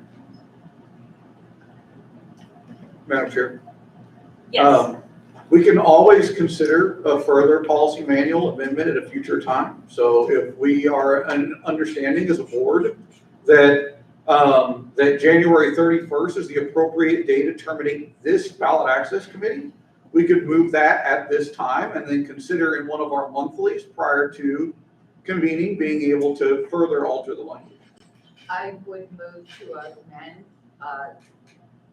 December to 31st to January 31st. Is that the only change that you're gonna make? That's the only change I'm gonna make. The overlapping committees things will need a lot more work, Okay. and it's not gonna be done today. Okay. So you, policy manual, committee is comfortable with that? Brian? Yep. Okay, making sure. So we've got an amendment to this motion, and we have a second. All right. Any objections to the amendment? This is on the amendment only. And we are seeing it typed out in real time. All right. Going once, going twice. No objections. Okay, the amendment is adopted. Now let's go to the main motion. And I can't change it on here because this is a PDF, but That's that okay. would now be January 31st. Okay, so we're on number 6. And those are the only changes is right there, so to the January 31st, and then striking the honorary life memberships and taking out that specific section number, which is wrong. Okay, is everybody caught up on where we're at? Yes, anything, Curry? Yes. Question, so we're not saying anything about overlapping No. committees at this point? No discussion of overlap. Okay. Request for information. The honorary life memberships, I just want to understand the effect. It appears to me that the LNC would have the authority on majority vote. This was a special rule of order making 2/3, and that's what we would be striking. No, I think you're getting confused with a prior thing that had, oh, perhaps you're correct. Yes, this made it 2/3 instead of a majority vote as well. You are correct, Mr. Hanky. Okay. But this isn't something we've been doing. Yeah, I just wanted everybody to be clear Yeah, you are on the correct. effect of the. Yeah, you missed I missed a nuance that you caught up on. All right. Are we, yes, Mr. Dan? Well, now I'm confused. Are you saying that we would be able to bestow these memberships with a majority vote simply because we struck the whole section, or we shouldn't be able to do it at all, in my opinion? But Per Roberts, you can bestow any kind of honorary membership you want. It bestows no benefits. An honorary life membership doesn't make them count in delegate numbers. Okay. It's just a we like you. It's the opposite, it's the anti-censure. Where censure is a slap on the wrist and honorary life membership is a pat on the head. That's fine then. Then I don't care. We will probably not pat a lot of people on the head. And just to make sure, I'm sorry, one more question. Robert says we can do that. Does it say how many votes it needs? It would be a majority. Majority, okay. All right, everyone's giving my cat an honorary membership. The cats are covered down in auxiliary members. They have to pay. Okay. But they don't count towards delegate allocations. See, it all works out. Okay, any objections to this? Main motion as adopted, that's what we're voting As on right amended. now. That as amended. Nope, going once, going twice. Okay, it's adopted. Thank you. Okay, so it's now 12:08 p.m. Food is gonna be ready in about 5 minutes. The last one's your IS committee. Oh, goodness. Okay, we're not doing that. All right, let's jump in. It's on the screen. All right. We made a couple of slight changes to the IS committee. This is really so that we don't have information services committee working at odds with staff, because that doesn't make any sense. So the things in red have been added, and then obviously the part that we're striking through has been stricken. So major changes here: assist staff in surveying the list of possible vendors and solutions to those needs and reduce the list to a small number. That's because staff already does all this work. And so if we have a committee making recommendations and staff doing their own work, then the IS committee gives a report like they did last time that goes straight in the trash, which I find to be very disrespectful and a huge waste of everyone's time. Even if it wasn't intended that way, that's the result. Recommend by the LNC meeting the following convention. Well, that just didn't work, and that just doesn't make sense, so we removed that. And then again, further down, assist staff by monitoring progress in the transition and implementation of any IT solutions pertaining to the LPHQ and state affiliates. So all this means is that the IS committee will not be at odds with staff. They will be more like how the comms team works, where they're assisting staff. And then down here, assist staff, again, by performing various audits of IT assets as needed. So do we need audits of the Razor's Edge migration? Do we need audits of City? Maybe we do, maybe we don't. Some people think that we do, and I'm gonna leave that at the discretion of IS and also at the discretion of staff. Those are the changes. I think that this is going to be much more beneficial.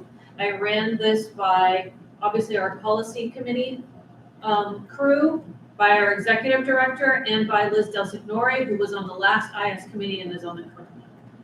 Any questions?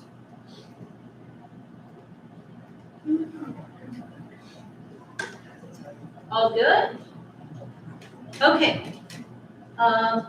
Any objections? Going once? I'm not objecting, but I do Yeah. want to clarify something that the chair said. Yes. And I'm not accusing staff or anything of that nature, but you did say something about IT audits. Yep. And I just want to be clear that audits should probably be asked for by the IT committee, not necessarily by staff. Reason being, it just kind of smells of Yeah, we're policing ourselves. Well, And I just want to make sure that we're all which is why there's comfortable a with that. separate committee. Right. And also, sometimes those audits are requested by state affiliates. Right. Okay. Let's hear from our executive director and then Mr. Manna. Yes, I just want to note that sometimes the word audit has a lot of meanings, and so we can think of an audit like, an IRS audit. There's also just a survey of how your processes are working, and we conduct this all the time. This is a new administration, we've got a new management team, and there are certainly things that are lowercase a audit we do all the time and are certainly, I think, a good idea for staff to be doing, but it's a great. Yeah, I just want to make sure that Yeah. if it's taken the wrong way, it could be, oh, well, we're just policing ourselves. And to be- that I just want to. And to stay be away from. clear, the staff is not helping me pick committee members. And as a note, just to follow up on that, that has nothing to do with this committee, but You're interesting that you mentioned the word audit because major CPA firms are not using that word anymore. They're using assurance. So you'll see a lot of commercials now where they'll talk about tax services and assurance. They basically mean audit, but they're not using that word anymore because audit does have a negative connotation. Assurance has a more positive. Okay, so we're gonna go first Mr. Nana and then Ms. Rose. I'm not sure this will be a sentiment shared by many, if any, of the other board members, but I think we should eliminate this committee. I think that this is the job of staff, and I don't think we should be reliant on volunteers to tell us what IT systems we should be using. But maybe I'm probably in the minority, maybe the only one that feels that way. Oh, no, agreed.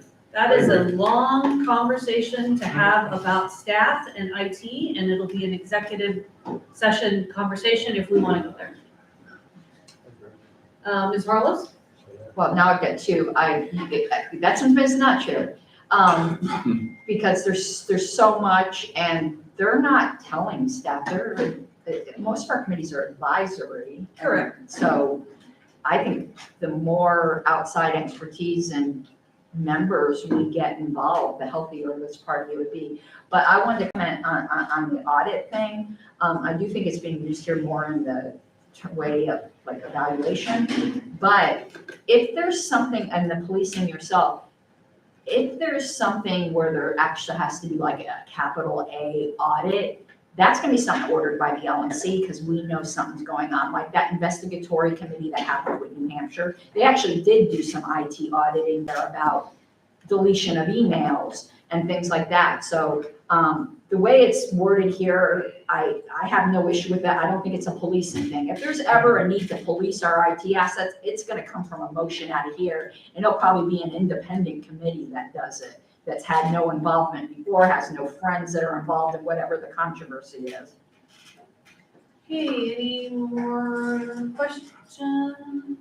Just to ask a question of Ms. Harless, if I may. So are you suggesting then, are your comments supporting Mr. Hannah's No, suggestion?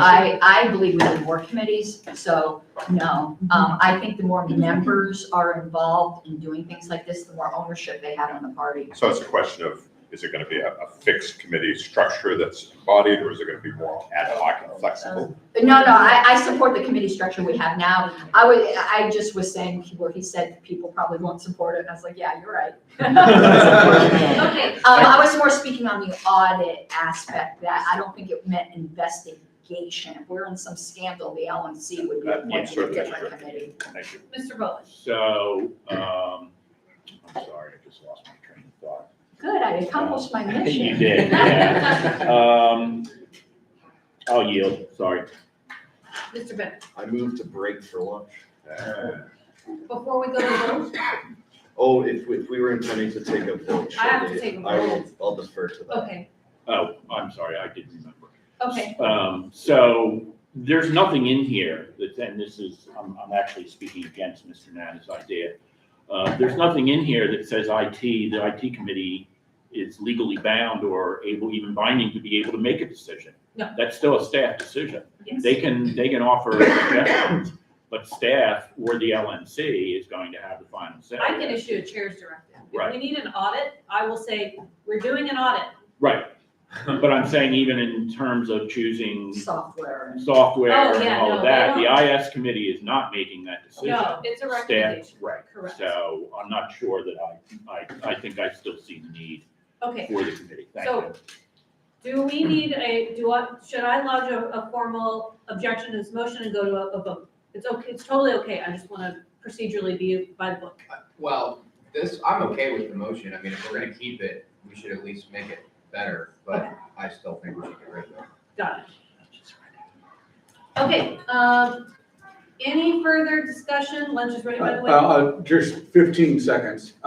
Is this that, just for his explanation, then, is the effect of this motion, I see in the language, is that the committee's purpose is not an oversight purpose, which I think the previous language was indicating that there was a possible oversight, IT oversight connotation to how it's convened. The new language appears very much to more be advisory and not oversight driven. Now we're gonna go down a whole nother rabbit hole. I almost don't even want to answer your question. I just like, that's not how I read any of it, but if you read it that way, that's okay. if I may, to Yes. speak briefly. So to Dustin's point, I think that's a whole other scope that could be discussed in a future date. This certainly helps the staff be more nimble and work with the committee at least an additional benefit, and we can have additional conversations in the future. So I think this is a step in the right direction. Okay. Okay. Any other questions? Any objections? Going once, going twice? Hearing none. Policy manual motion number 7 is adopted. Well done. Okay, it is now 12:18 PM.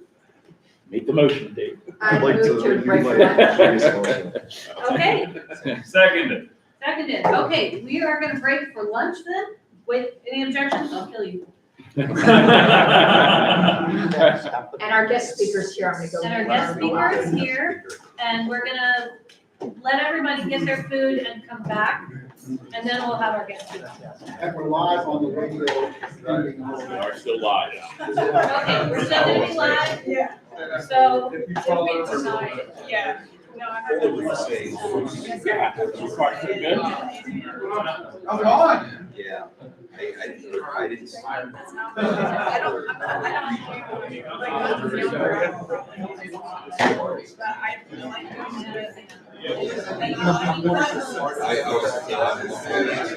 Maybe I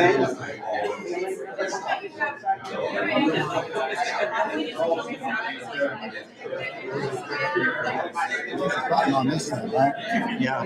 Push it.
Your magic. Okay, we're live. So is your presentation on the flash drive? Yeah. Okay, so you unplug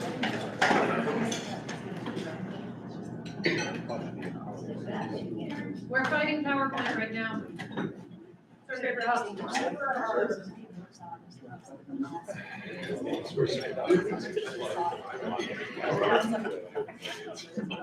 Places I can actually get information that I can use.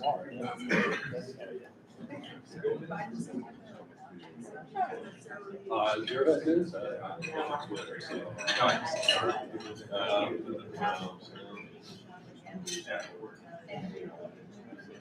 yeah, I guess that hurts something pretty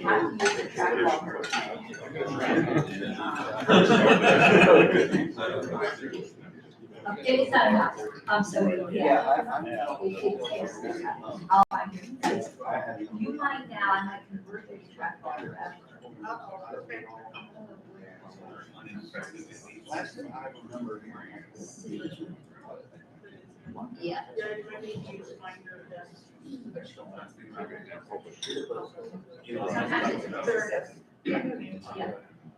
That are the worst rate being low.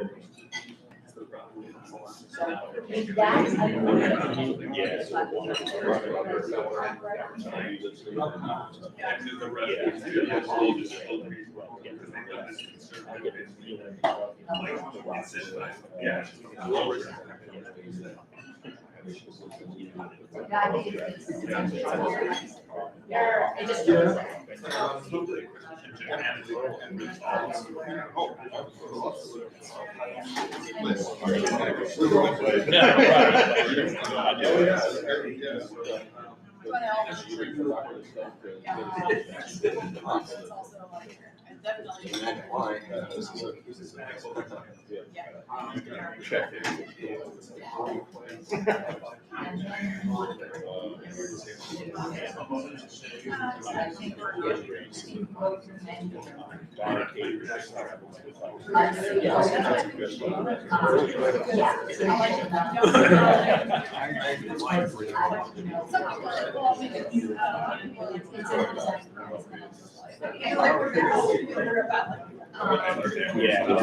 right. It's a great way to be a Philadelphia area.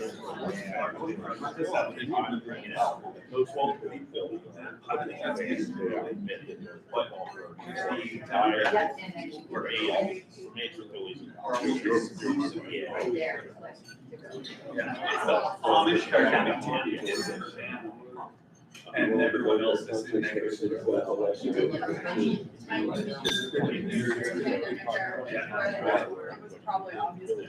Unlikely. So, yeah, I could, but.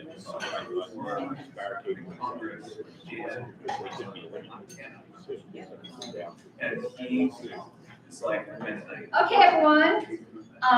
This is a friend of mine, Linda Conklin from RCB Colorado. We've been working together on RCB stuff. When I can attend, which hasn't been lately because I've been working on my town council campaign, I'm on their policy advisory committee, and Linda could probably tell you some interesting stories with the libertarian stuff I pop out with in the middle of that meeting and have everyone look at me. They're like, oh, primaries. I'm like, primaries are stealing from the taxpayers, and I hate them. They're all looking at me like, oh my God, we got a live one here. But Linda's also from a minor party, Green. So, minor parties, we benefit from RCB. So I had wanted her to come give a presentation for us for a while. I'd really like to see this body get a lot more behind RCB. I think this is the key to breaking some of the ballot access issues we saw earlier. I know there are other alternative voting systems, but I've come on the side of RCB. And I'm hoping Linda helps convince you too. And if you want to say anything more about your background, please do. Okay. Well, first of all, I'm really happy to be here, and I'm talking to the person way out there in the hall, so if anybody's ears hurt, let me know. I'll get louder. And so as Karen had mentioned, I am the executive director for RCB Colorado, and I have a master's in public administration. My undergrad is political science. My grad school is public administration, so I can do nerd to nerd talk. And then I'm also a member of the Green Party of Colorado. And we have a lot of things in common. And one of them is problems with ballot access, problems with being not able to win and not being taken seriously. And that makes it hard for us to recruit candidates. It makes it hard for us to get our candidates funded. It makes it hard for us to be included in debates and the conversation. So I've been watching this very carefully, and this is what I have been doing full-time since joining the Green Party in 2016, is finding a way that any of our people can get into office. So this is what we're working on in Colorado, and it may be useful elsewhere. And I'll also mention that most parties are not able to meet at all this weekend. Now, I mean, I am working with a campaign going on in Fort Collins, supporting a ranked choice campaign there, but there were no Greens on my ballot in my county. I'm free. Okay, so that's not great. So We had a chair who has a new voter on the way. So that was part of our decision here, but yeah, she has a son on the way. So cool. Yay. And so now here's the thing, another thing in common is here in Texas, there was this situation where the Republicans were trying to get the Libertarian off the ballot. And this happens to the Greens as well. North Carolina, they tried to keep Matt Howe off the ballot for his Senate campaign. And, you know, it's ironic to see them talk about how much they love democracy when they work so hard to keep us off the ballot. So what ranked choice will do for us is that if she's working with my trackball. I'm new to trackball, so. Okay, so what it does is it ends the spoiler effect. So you don't have to worry that you're taking away from a Republican or an independent or somebody who's going to do something that you like. You don't have to worry about that with the ranked choice race. Now, and I'll go into exactly how that works. But long story short, it gets rid of the spoiler effect, which takes away the incentive for the major parties to shush us. And another thing that we need to underscore with our friendlies in the major parties is, you know, the Greens say to the Bernie Sanders crowd, make sure we're in the conversation because we make you look good by comparison. Okay, you think Bernie is next level, check out the Greens, okay? And so that's going to be another good route for the Libertarians. So now ranked choice is used around the US. And yes, it's a little harder to administer than other voting methods. That is true. It's easier for the voters because you do have a favorite. And there are studies that are showing that the voters really like it. And it's really got a good, you know, history in the US because it's been used here for over 100 years. It's been through legal challenges that other voting methods have not been through. So we know it works well. It was originally used for proportional representation. So 1915, Ashtabula, Ohio used it for proportional representation. But where we are currently is there's 2 states using it. Nevada may join, and then local races around the country. You know, Austin has its own challenges with when they're going to implement. But we've been using it in Colorado successfully for over a decade. So we're on a good track there. It's also been used in the presidential primaries on the Democratic side in 5 states, and they had a good experience with it. So the way it works, if you're not familiar with ranked choice, is it's very easy for the voter. You simply rank who you love, who you like, and who you can live with. And our example that we use in Colorado is cookies, because everybody likes cookies. It can be hot, it can be snowy. People still want to talk about cookies. New Mexico, they always talk about ice cream. Arizona too, probably. Arizona too, but you know, Colorado, you don't want to be talking about ice cream in January. So we talk about cookies, but really, this is the 1990 presidential primary or the presidential, not the primary, the presidential election. So we had two conservatives, George Bush Sr., Ross Perot, and Bill Clinton running. So we have our stand-ins here, chocolate chip, and peanut butter cookies, right? So we're splitting the vote if we have a pick one plurality election between the two different chocolate flavors. So, but the way people handle their ballots is you just rank who you love, who you like, who you can live with. So let's say I'm in the mood for chocolate chip, but my second favorite is chocolate, but somehow I still kind of like peanut butter cookies. But I don't have to vote for that, right? I can vote for one, I can vote for two. It's whatever I feel like doing. It's my ballot. Okay, so that's how you handle the ballot, and we know the voters handle it well. And what they do is they count up everybody's first choice votes. If somebody has a majority in the first round, we know they win, right? That's fair. We can see they earned their win.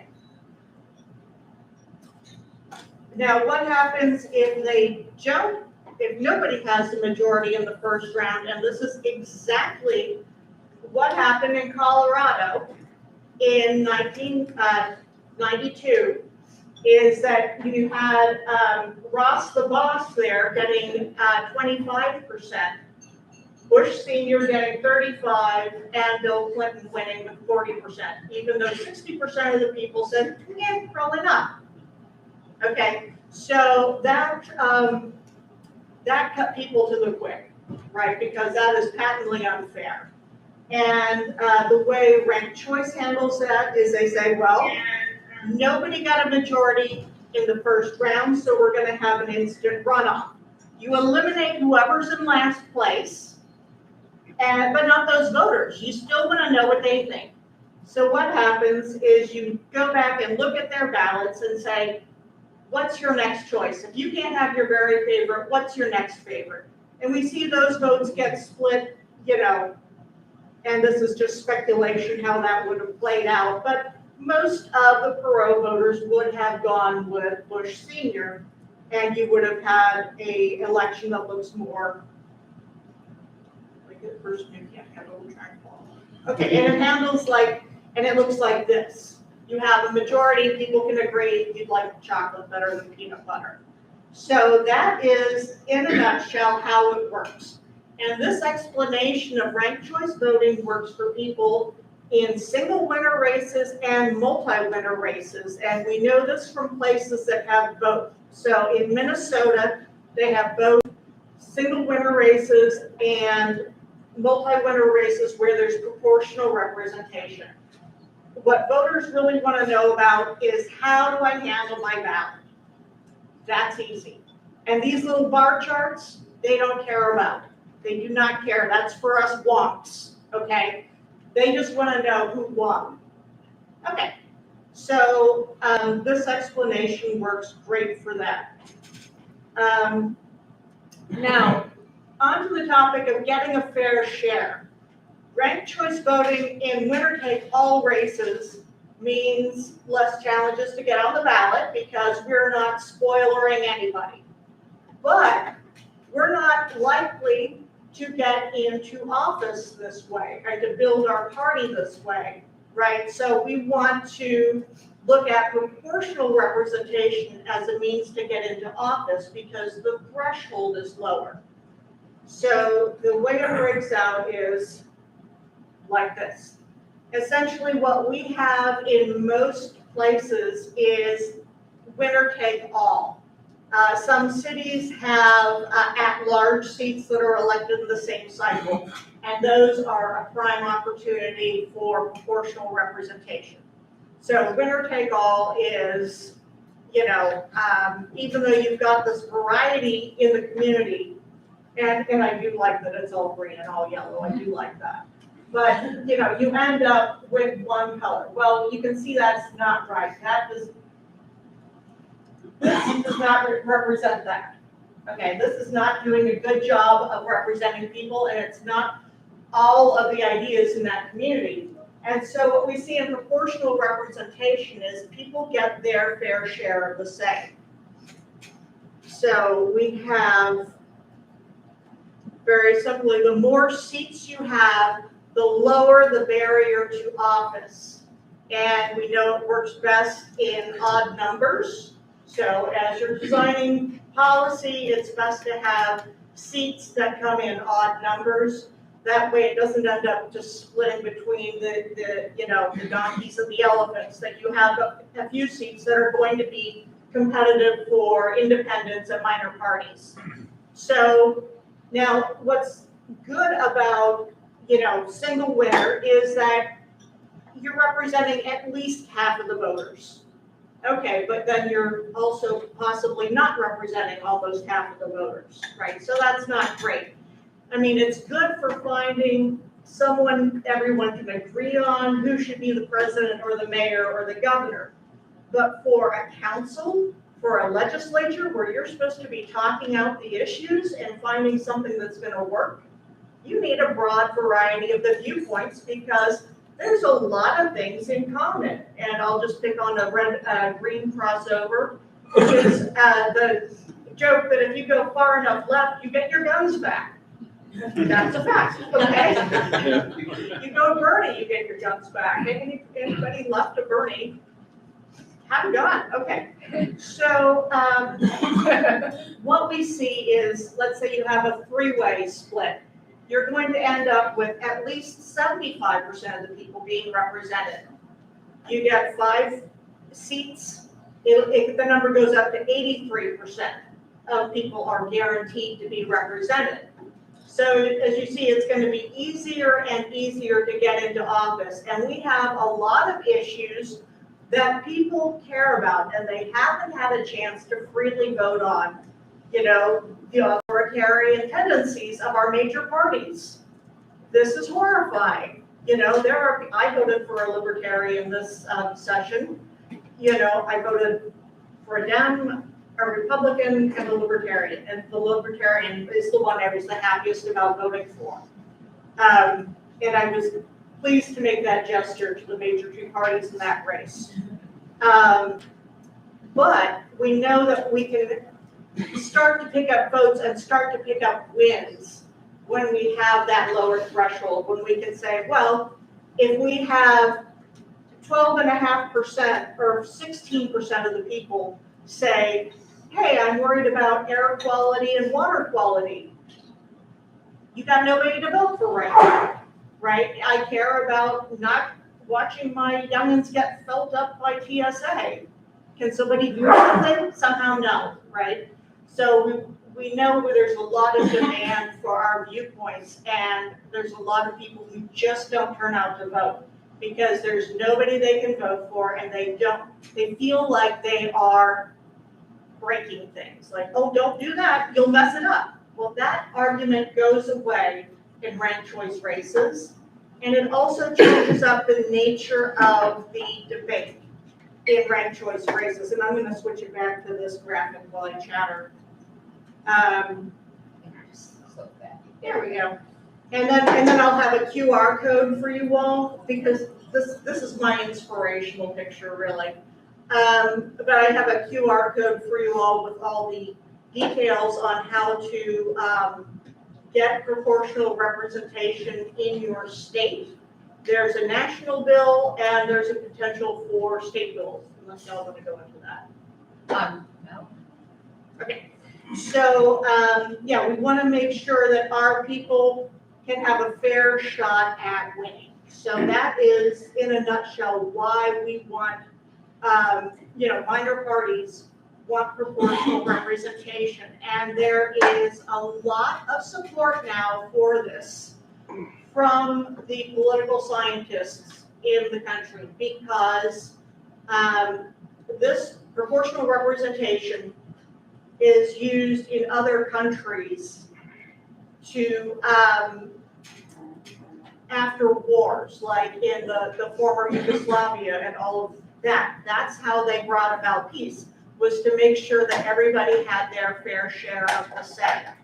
And so now we're having a lot of political scientists, very inspired. So there are some books I can suggest. Breaking the Two-Party Doom Loop goes into multi-party democracy in America and what that would mean.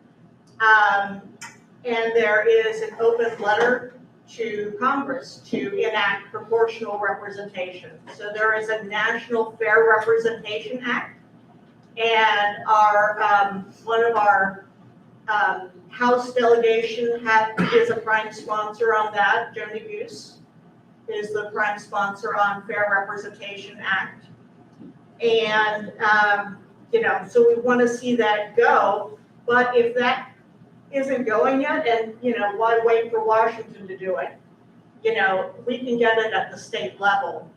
So what we're looking at in Colorado is we've built and built and built. It's been over a decade of having successful rollouts of ranked choice. We have some new infrastructure in place to run the audits and to certify the software and to have the Secretary of State's office making the little videos that the county clerk puts on their website. All of those details, Karen Ann has lived through those meetings. They're detailed. And we have that rolling, and we think that 2024 is going to be our year for ranked choice in Colorado. And we have also seen that there is good support for proportional representation. So as we're building for ranked choice, we're building in proportional representation. So our bill for 2023 is ranked choice in the presidential primaries. We have mail ballots in Colorado. And they go well in Colorado. We haven't had the controversies associated with that. Well, we had a long rollout period. It rolled out in Denver, and then it went statewide. It wasn't a sudden thing due to the pandemic. And nobody was making political hay out of it, essentially. But we have a really solid rollout in Colorado, and we audit the signature process, signature verification process. We're very careful. And what I love about our mail ballots is you can't hack paper. We keep those ballots around for 5 years. If anything comes up, go back and check it. Right there. It's being filmed 24/7. We can see where those ballots are. And just for everyone else who's worried about, because I know this is exactly what we're talking about, and I don't think they do this in other states. In Colorado, they email you when the ballot's been sent to your house. They email you when they receive it back from you, and they email you again when they've counted it. So you have like an audit trail of your own ballot in Colorado. And it's always been that way since I've lived there. Yeah, it's fantastic. And they'll also give you tours of the county elections facilities. So I've been through my county facilities twice. And So one, I assume there are no drop boxes then where mules can show up with 1,000 ballots. in There are, but Colorado? there's like cameras on them. There are, you said? There are drop boxes, because if you don't trust the postal service, there are community drop boxes with a huge sign on it that say you can only drop off 10 ballots, I think it is. if the law is a maximum of 10. And there's a camera right on it. I think they do if they Okay, have that wasn't really suspicion. my question out of this box. Yeah. So what are the arguments against this? What is the other side? What's the case against this? Okay, and let me wrap up the primary. Oh, I thought you were done. I'm sorry. Sorry, but let me go, but that's an awesome question. Is that the presidential primaries, well, we just started primaries from caucuses. So it's not unusual in the presidential for candidates to drop out at the last minute. And so that happened in 2020. Klobuchar and Buttigieg dropped out at the last minute after people had already turned in their ballots. So 150,000 voters had their ballots go uncounted. Okay, nobody wants to do that again. So that's our bill for this coming session. Well, that does two things for us. One, we give the parties the option. You want to do winner take all, you want to do proportional representation, right? So then we're building in, well, people are using proportional representation. We have to get the infrastructure rolling for that, right? So it does that for us, and it also gets 99% of Colorado voters will get a ranked choice ballot in the mail for the presidential primaries, and then in November, they'll be asked, would you rather use ranked choice ballots in the general as you're sitting there holding your nose voting? So we think that's going to be a good strategy, sharing that info out. So to your question, arguments against ranked choice. So there are some good faith arguments and some bad faith arguments out there that exist, right? So, and good faith arguments, I mean, my first one was, is this bad for anybody? Like, does this leave anybody behind? Does this, are there any people who don't handle these ballots well? And so, because this has been used in many cities for, over 25 years in modern usage, there's a lot of studies on it. And we can see that people of all age groups, demographics, and ethnic backgrounds handle their ballots equally well. And for some people, they handle it better with ranked choice, just because they hate the major parties that much for historic reasons. So, yeah, so it's, an argument is, oh, does this hurt a demographic? And the answer that we know for a fact is, no, it doesn't hurt anybody. So of course that's still brought up as a bad faith argument, as that happens. Other arguments against are that it is more complicated for the clerks, and that is true. It is. And you take your paycheck and you go home. Okay? So we just have to make sure that the people with the highest level of needs, and that's the clerks, they get everything they need for success. So we, their success is our success. So we went to our county clerks association and said, this is what we'd like to do. What do you need? What is your wish list? And, I may or may not have said, if you need new carpet in your offices, I mean, that's a silly one, but seriously, anything you need, let us know, and we'll go to the state legislature and make sure you have that. So we have a fantastic team of elections folks in Colorado. They believe in continuous process improvement. They're always getting better. They don't say, shush, you're annoying me. That happens in other states, but in Colorado, they have a very open door to voters. So they gave us kind of a wish list, and we went and got it for them. So that's an argument is, oh, this is hard. Well, yeah, it is. And I've had my uplinks fail. Well, you saw me try to get my presentation rolling. Okay, I've had enough trouble with uplinks that I've had to do hand counts instead of using software, and it's doable. The more ballots you have, the longer it takes, to do a hand count on it. But it's, I don't know, I'm still alive. I'm not a heavy math person. I've done multi-winner, single winner. It works. But yes, on a large scale, you do want to make sure you've got the certified software and you've got the audits and all of that. So that's another good question is, is this feasible? And so and all of the major software that's used throughout the country, all of those companies have these programs. Yeah, they all have the modules, and the Ranked Choice Voting Resource Center created the universal tabulator and put that out open source.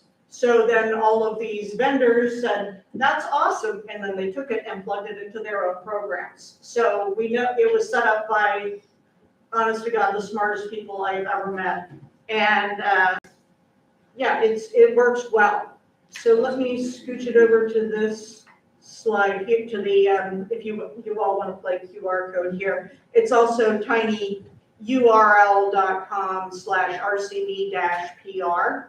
And I'll put this image into the OneNote because I have a copy of her presentation, so if anyone tonight in their hotel room wants to watch it. And if I could, the bad faith arguments will tell you, this is why I ran for town council, was over my whole experience with trying to get them to put RCB on the ballot. The town council said in other words, but this is what they were saying. Just let you know, it's not an exact quote, but this was the meaning, the voters are too stupid. And I just found that so terribly insulting. Yep, that's when it comes up, and that's why we do voter education events like candy elections. And my favorite was this fellow coming up, and he was trying to get the words out of his mouth. This is too complicated. And there were children this tall filling out their ballots because they had favorites, like which Halloween candy do you want? Well, Snickers #1, duh, you know. So, yeah, I mean, they get it, the voters get it. So You got it. when you have your map up, Yeah. one of the states, one of the localities that has it is Ferndale, Michigan. Uh-huh. And so they voted on having ranked choice voting a decade ago. But the county clerk are the people who keep saying, oh, we can't do this, we don't have the technology. But if you have a plug and play feature that integrates into election systems, that kind of takes, there's no air to that excuse. So in your advocacy, do you see excuses like that frequently, like the technological leap for Yeah. clerks? Yeah, that has happened. I want to say in Santa Fe, New Mexico, they passed it, and then it took 10 years for it to get rolled out because the clerk said, well, there were two things. We have to use the regular software. So eventually they dragged it through the court, but for many places now, it is part of the regular software. You just have to license the module. And the other thing was the last election of her career before she retired, and she did not want it to be a shit show, which I get it, but after she ran it and it worked well, what was I complaining about? It was easier. So that is one of the technical issues. So there are two states that use this in statewide elections, and one of them is Alaska. And I would like to get your thoughts on what I would like to call a poison pill that was put into that, where it is a top Dustin. 4 open primary.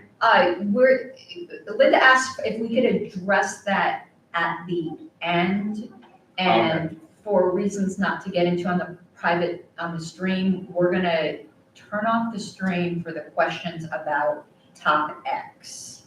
So if we could save those for the end, and she can explain to us why, but we just don't need this on YouTube right now.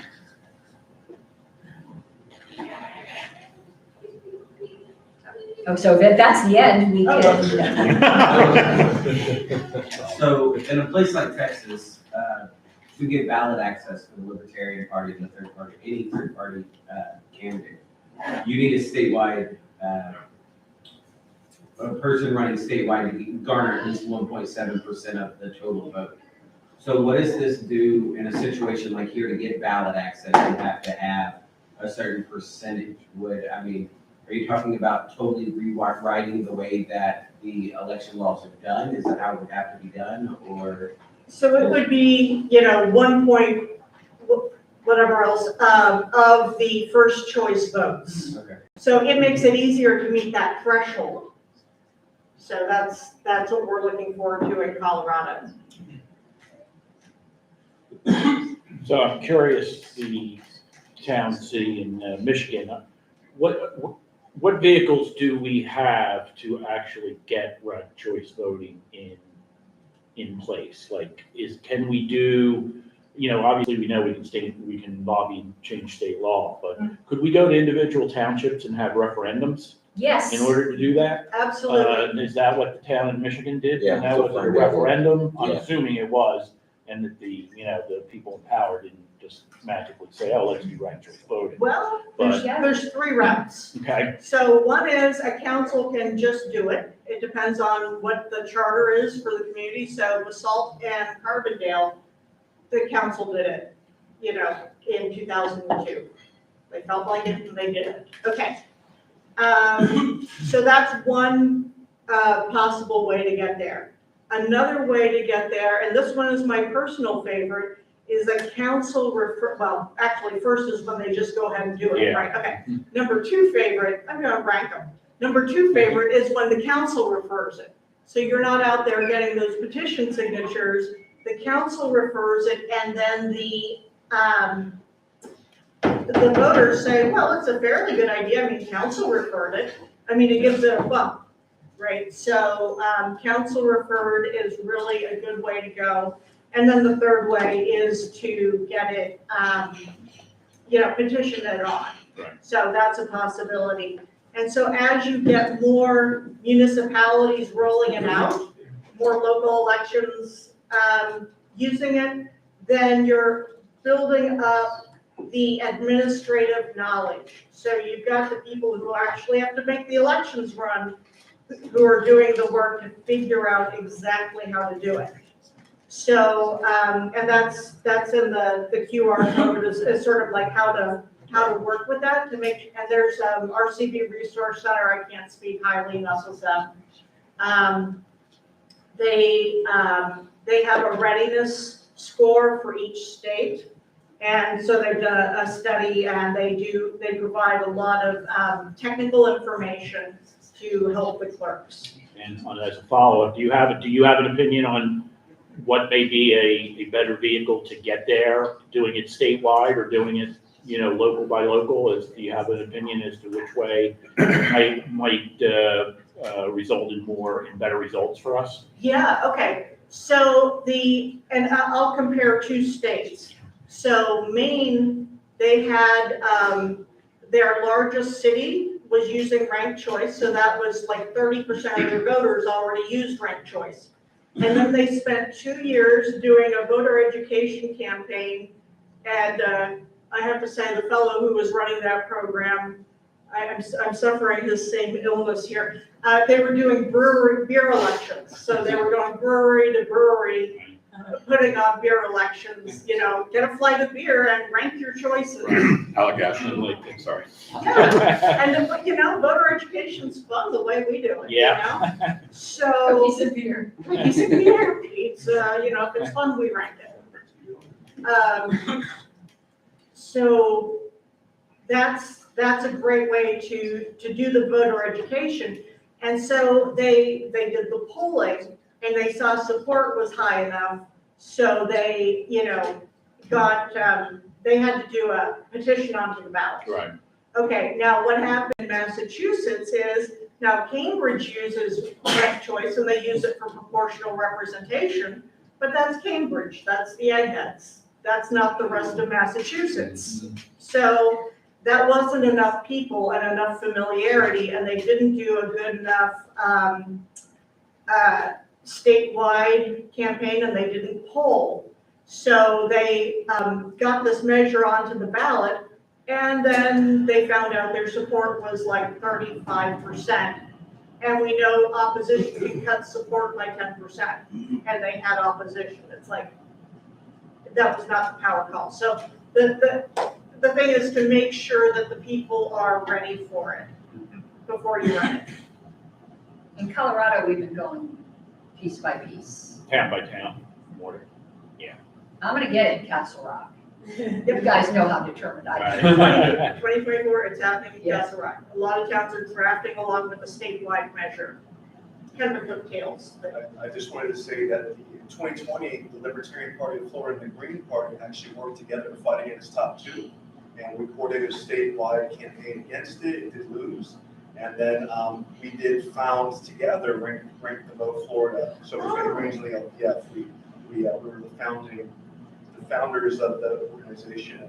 And we're hoping to get ranked choice voting passed in Florida. I know the governor and legislature put something in to try to stop ranked choice voting at the local level because it didn't pass in some municipalities. So it's going to have to go to referendum, but it would be phenomenal to have in Florida. Yeah. Especially with the threat of Top 2 keeps coming up every couple of years. I'd like to shoot that dead before it gets any Top traction. 2, I mean, just look what it did to California. Yeah. It's now a one-party state, and one-party states based on forced errors. Yes. I've looked at 2 different one-party states, and it's always done poorly. So, Vicky, what you got? How does this interact with polling ahead of elections? This seems very complicated to poll and get any kind of sense of. Public support? Whose people's second or third choice are. Right. Like pollsters, so when you're trying to determine. Okay, which so support your so candidate field, okay, so going into the. Predicting the results. Right, exactly. How would you predict the results if, it's not that they were voting for this or this, they're voting for this and this and this, Right. and how that okay. plays out. So the way, so the campaign guides, so there's some new ones coming out from Alaska. I'll be sharing out as soon as I get them. And so, we know that your signs are different. You say vote Karen Ann #1. Like you have to underscore rank the #1, right? But what you do when you're polling voters for your campaign is you say, tell us about the issues you're interested in and, which candidates, who's your favorite? Who's your second favorite? Why is that, right? So there's kind of a conversation there, and then you'd also look to like what brought them to that conclusion. Like, oh, well, if these organizations are endorsing this candidate as their #1, then I'm putting them #1. So what information does it take to move me to somebody else? It's like you can kind of jockey them around. It sounds like you could actually get a much more well-informed picture, even just when you're doing polling based on this structure. Like if they're going for Ross Perot, how likely are they to then secondarily pick Clinton versus Bush? Yeah. So. Yeah, just ask them because they're dying to tell you, actually. Yeah. Like somebody please listen, Sure. I know that in the state of Maine, they poll that way, who's your first choice, who's your second, so it's just that easy. Are you in Maine? I used to live in Maine, I don't currently.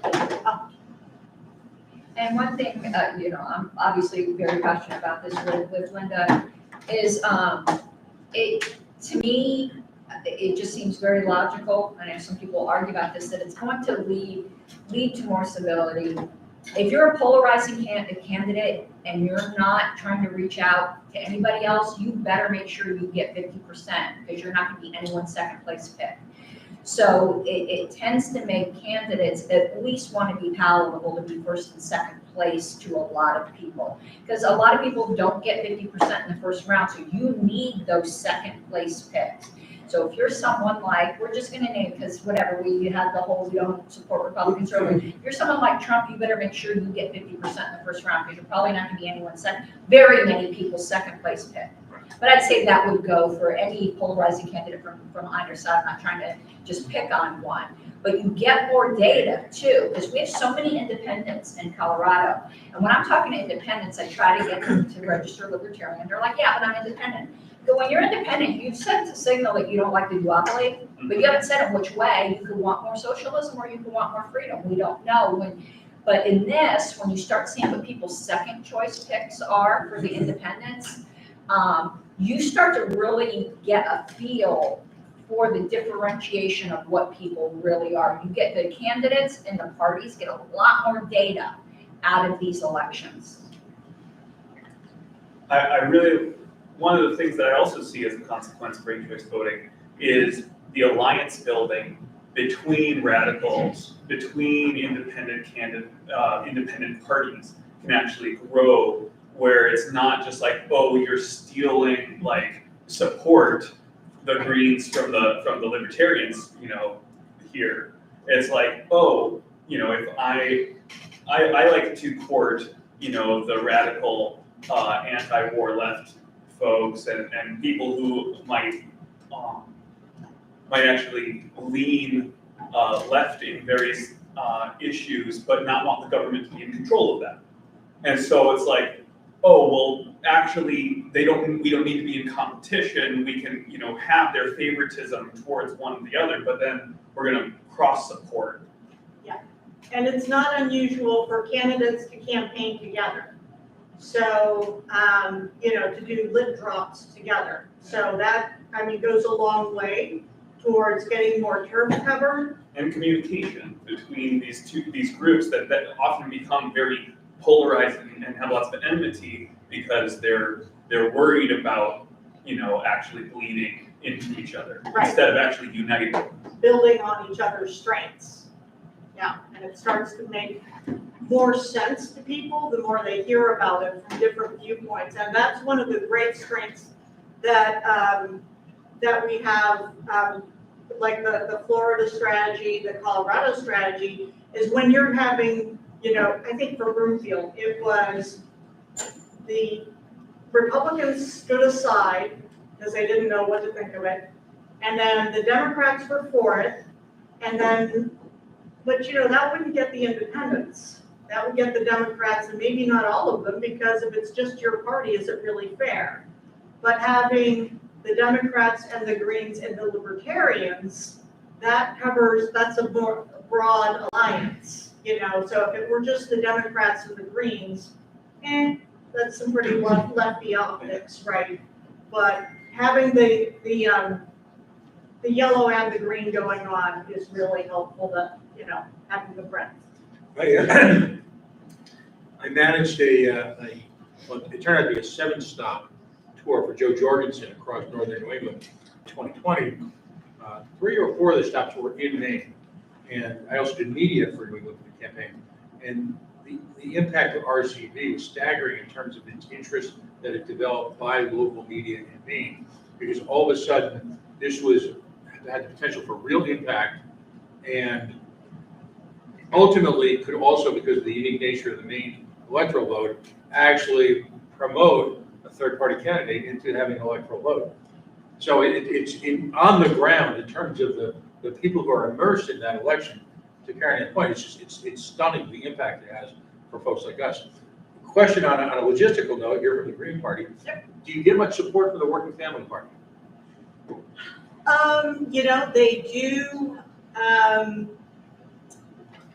They do. They do tend to. They endorsed ranked choice in the 3 cities that have passed it recently in Colorado. So we do get support from them. So they are helpful. The DSAs are usually helpful. That's the Bernie Sanders crowd. The working families, I think that started from Fusion in New York, because the more,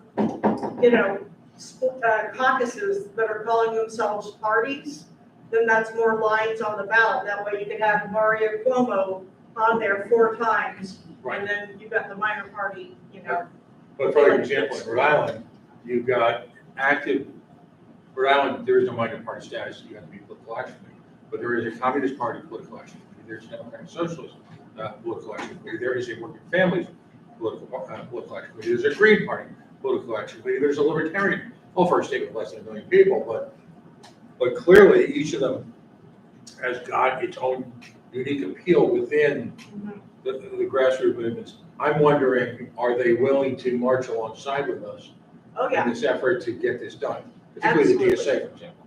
Absolutely. And so the thing is that it's a common material concern, and a material concern, that's one of those fluffy, fuzzy words. It's like, no, this is a fact. We can see it's a material, concern. And so, I think it's worked well in Colorado. I think we have Barry Fagan from the Independence Institute joining our board. Oh, I didn't hear that. That's new. Anyway, super happy about that. You wrote the conservative case for RCD. But yeah, it's fantastic to have that great mix of people, and also, in canvassing, getting people used to talking to libertarian voters, because those are doors that weren't getting knocked by a lot of Democratic campaigns. So we were out campaigning in Broomfield, and it was great to talk to libertarian voters. Yes, we want guns, we want abortion, but trying to make us be good, we're Americans, okay? Just let us be who we are. And, it was like that, the things we have in common, we can really build on. Where's Robert? Krauss? Oh, okay. Well, we're gonna, when we want to get to Dustin's question, I don't know if there's any others to get to the top X. because we're gonna wanna mute or turn off the stream. Can I ask a question? Yeah, go for it. I guess an observation or something.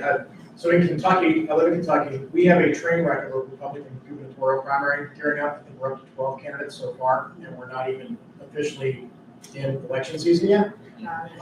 Like legally, it hasn't starts after this election. I've been involved with Rank Vote in Kentucky, RCVQI, working with them, and there's been some outreach done. Kentucky is particularly a harder lobby if there's things behind it. But I think the approach was good, which was whenever there's a primary, when one party's got a train wreck going to the leadership of that party and saying, hey, you know, there's a way that you could end up with a primary winner that's actually a majority, not like 14%, which is what you're all heading for. And especially in the case of Kentucky and maybe other states as well, where the last time the Republicans had a train wreck, they ended up with the non-establishment guy won. Okay. Right? But he won with 40%. Yeah, that's not Right. rousing support. Right. So we used to have a top two runoff in Kentucky. We got rid of that. We don't have a runoff at all. It's just whatever. Okay. It was only for gubernatorial primaries. It was weird. Okay, We yeah. got rid of that. Now we just take the top, whatever. But I guess my point is I assume there are opportunities in other states to approach legislatures when there's a train wreck of a primary going on and saying, hey, you know, there's a way that this could be less of a train wreck and you actually end up with a candidate that the majority of your base supports. Yeah, absolutely. And the thing I like to point to is